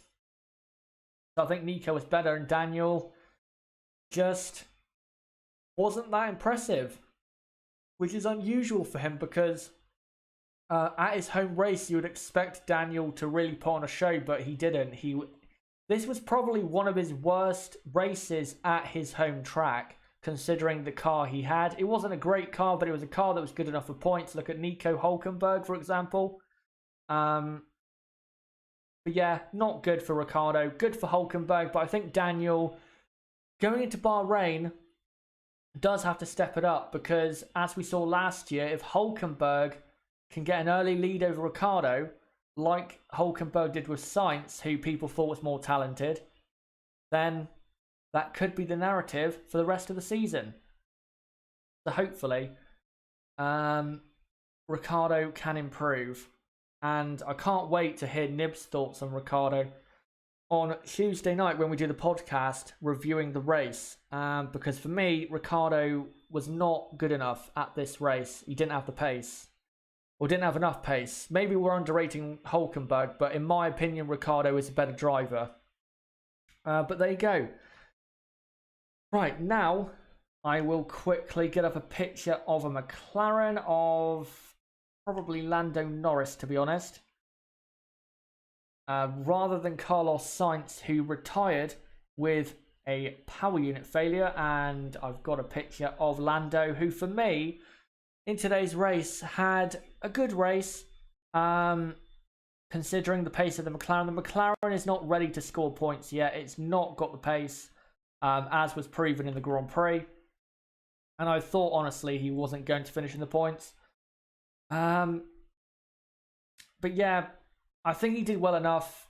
You know, pace at the start wasn't too bad. He was P10. He also did, I think, well against Giovinazzi. He tried his hardest to get past. It was very tough. Giovinazzi was very good in defending against Lando, but then eventually he did get past. But he didn't have the pace after that. He just fell off completely. But I think that's because the McLaren car is not ready yet. It's not ready to compete seriously for points. So I think for Lando, a good weekend. Of course, Carlos Sainz finished in he finished last and retired because of an issue with his car. I think a power unit failure. But for Carlos, all weekend, kind of like Ricciardo, just not really good enough pace-wise and should have done a lot better, in my opinion. But for McLaren, not a good first race, but I wouldn't criticise them. I'd say an okay first race so far. Will they improve for Bahrain? I tend to think no, because I think Bahrain will suit some teams more than, say, McLaren, but maybe they'll impress us and get into Q3. But for me, okay from McLaren. I think they are making progress, but it's just very slow at the moment. Hopefully by the end of the season, there is a massive gap in a positive way, and hopefully they have come a long way in that time.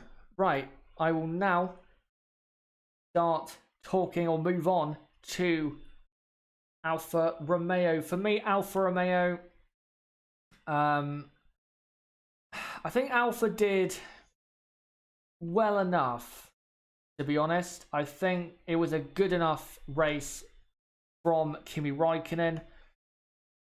I don't know, maybe the Alpha just isn't suited to this track, but I thought he would do better, and I thought they would do better at this race, but it was almost like they just didn't have the raw speed to be right up there with, say, Haas, or there with right, ahead of Nico Hülkenberg in the Renault, despite Kimi out qualifying him. But yeah, for me, and there you go. Here is the Alpha of Kimi Raikkonen. I think there was more on offer points-wise this weekend. I think Raikkonen could have got P7 if he was a bit closer to Hülkenberg during the Grand Prix, or in the the early stages of the Grand Prix.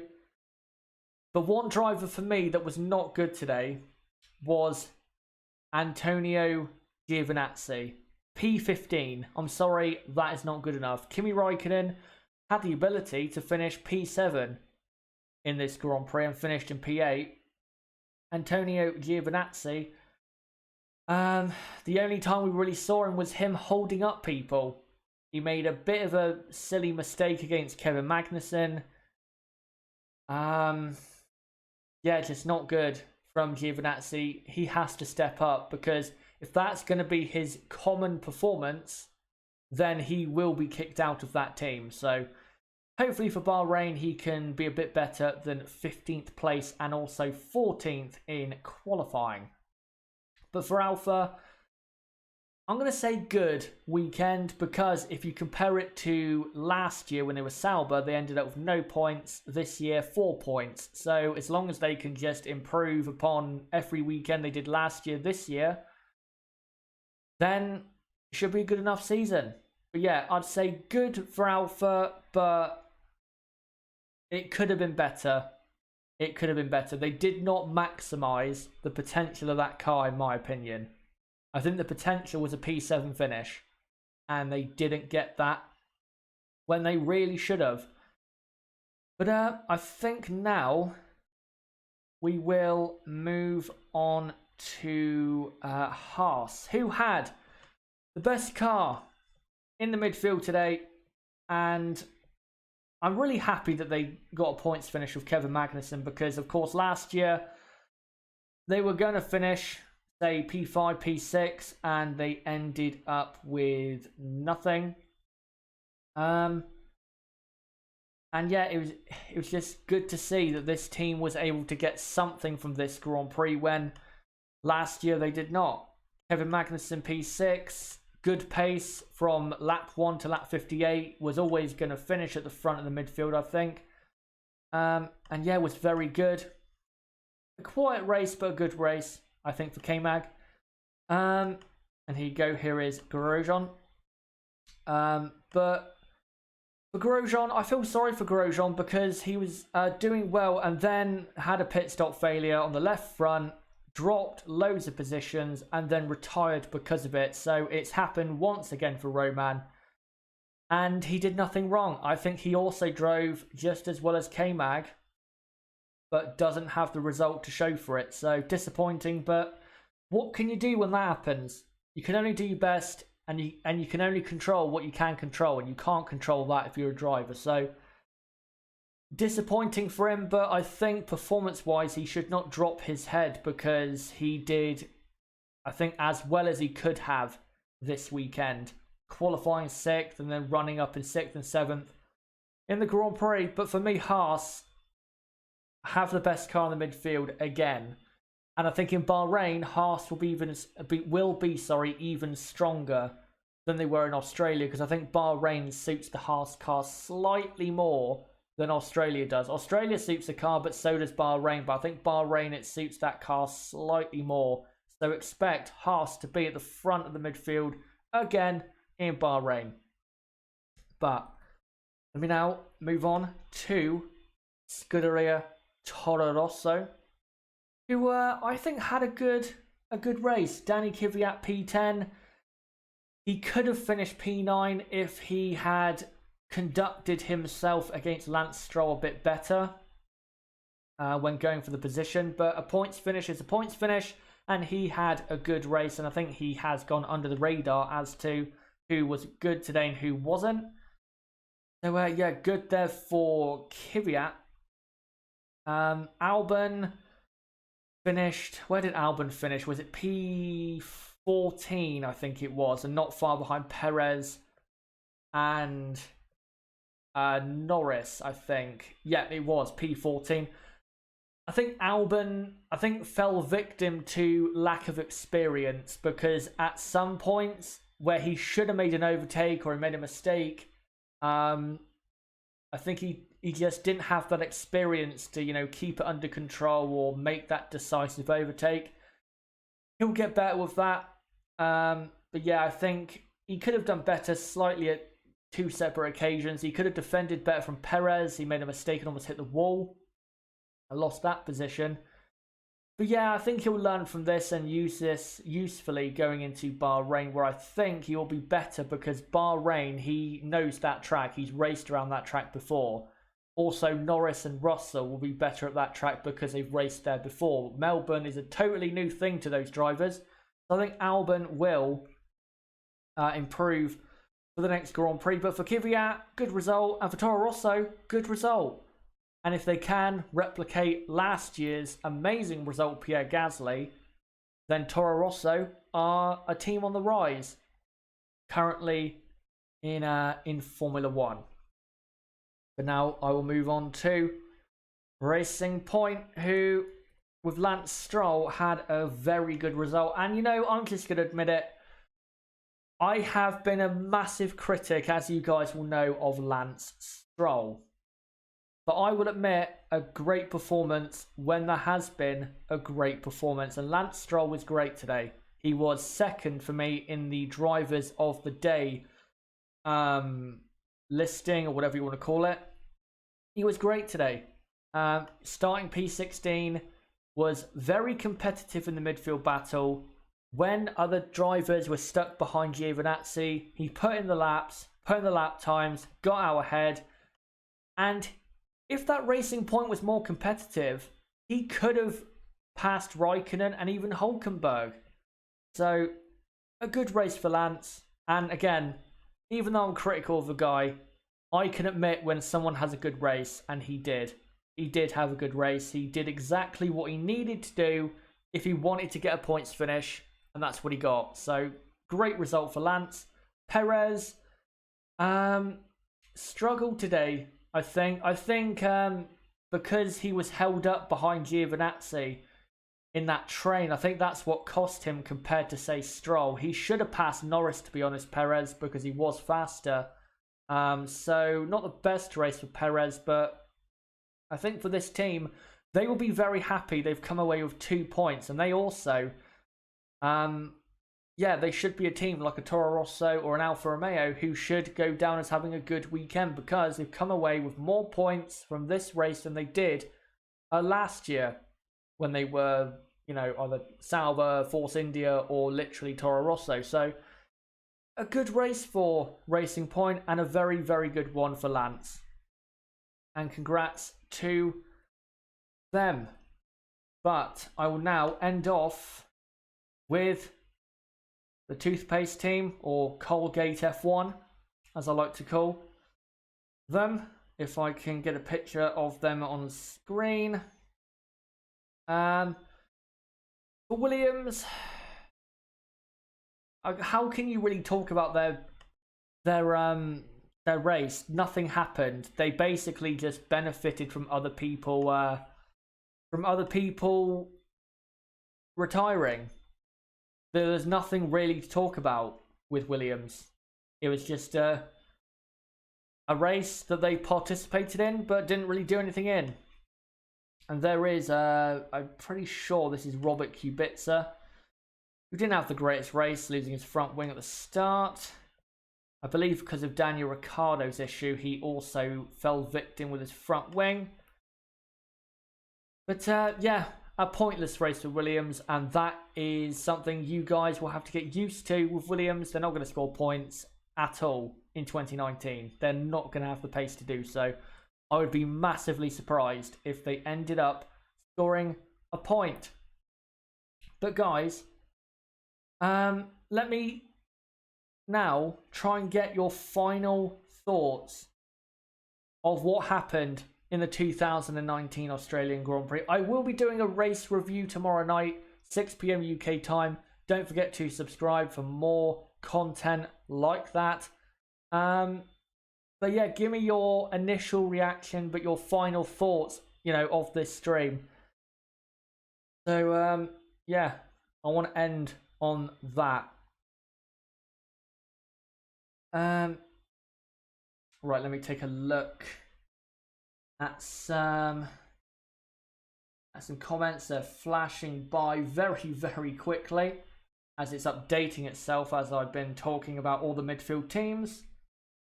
Crystal Racing says Lance Stroll, well done. Guyman says Haas sadly again problem, but did good. Yep. Simon Cragland says Toro Rosso will be interesting in Bahrain. They will. Addiction says Stroll was good today. So does Caleb. Gotti is happy for Stroll. Simon Cragland says Giovinazzi destroyed many drivers his race today. Yes, he did. And I think he did that more to benefit Kimi Räikkönen than himself, because he was never going to finish in the points. Bristol Race makes the point. At least Williams finished, I guess. I guess that's the thing. Gotti says, poor Cyril. It's Christian Horner's turn to laugh today. Spider Monkey says, I beat you in the Fantasy League. By the way, you can join the Chazza HD F1 Fantasy League. The entry code is in the description where it says Chazza HD F1 Fantasy League entry code. The code is right there. Enter that on the website, on the Fantasy League website, and you can join our league and compete with us and see if you can win. Formula Zone says Bottas surprised everyone. Guyman says Ricciardo is crying. I think Nib is probably crying after that race. Connor Chapman says, hold on, I've missed that. He says, I think Ricciardo has to be kicking himself right now. He would have loved, or I would have loved to have seen him in that other Honda-powered Red Bull today. Let's not get bogged down by, who made the right decision and all that stuff. It's one race. We're one race into 2019. We don't know what's going to happen in the next 20. So let's calm down. Raj asks, well, what's Mercedes thinking swapping Bottas for Ocon? I don't think they will be remotely considering that right now, considering that that performance was amazing by Bottas. Spider Monkey says, I think Ocon is crying right now, or more than everyone. Yeah, he will not be... He'll be happy for the team, but for himself, he will not be happy, because that's the last thing he needed. He needed Bottas to have like a race like Charles Leclerc had. Not that great and finishing off the podium. But Bottas completely blew everyone away. Hulkenberg, this is from Crystal Racing. Hulkenberg got 100% out of 100% of what was in the Renault out of the Renault. Ricciardo will regret leaving Red Bull. Again, let's wait before we say that. It's one race in 2019. Let's calm down. But yeah, Hulkenberg did, I think, do the best he could this season. Or this race, sorry, not this season. Ruse. Danny went to Renault to be Hulk's number 2. Guyman says that Ocon when Hamilton got pole position, he was... Hold on a minute. He was not happy, and now with Bottas doing this, his seat is far away. Well, again, it's only one race. He might, Bottas, be poor at the next race. We don't know. Let's wait until we make that prediction or assumption. But right, I'll read out one more comment and then I'll come to the end of the stream. And let me quickly get rid of this and then enlarge this a minute. But I just want to say as well, guys, thank you for coming along. It has been great. The race wasn't great, but it was good, I think. I think it was a good race. It was a race that gives us, I think, hope going into Bahrain, because Bahrain is always a better track than Australia, no doubt about that.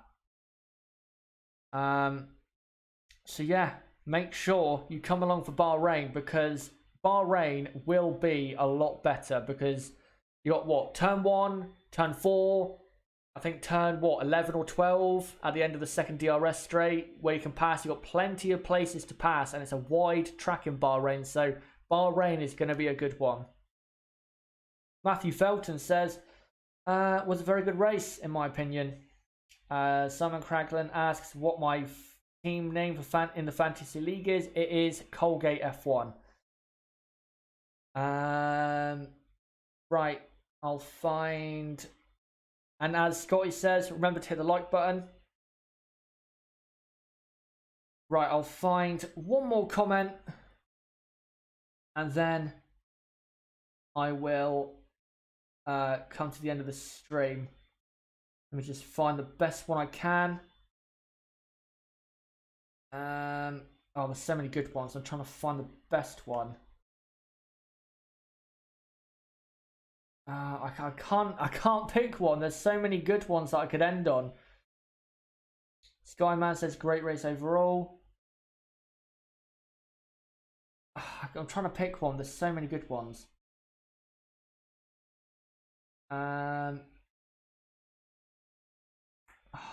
So sorry guys, I'm just trying to find the best comment to finish on by. They're all as good as right, I found one now. E7 Suspect gets the final comment. He says, I honestly think Max can compete for the championship. We know Red Bull is the best team when it comes to development, and the Honda engine looks impressive indeed. Red Bull always develop the best out of any team during the season. Honda are looking good. Max is looking good. Don't count out Max Verstappen in the fight for the Drivers' World Championship.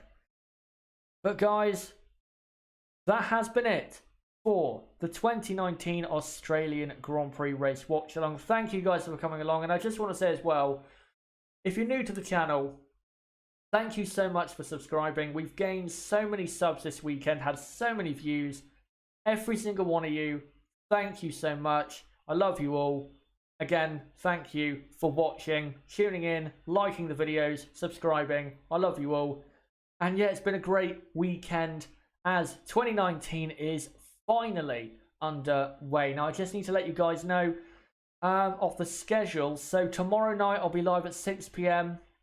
for probably 2 hours, or an hour and a half to 2 hours, with the full race review where I will analyze the race in a lot more detail. And then on Tuesday, I will do the podcast with Nib, and it's going to be, that podcast is going to be more him, because I want to hear his thoughts on the race, and I'm sure you guys want to as well, considering he actually has been at the track all 3 days.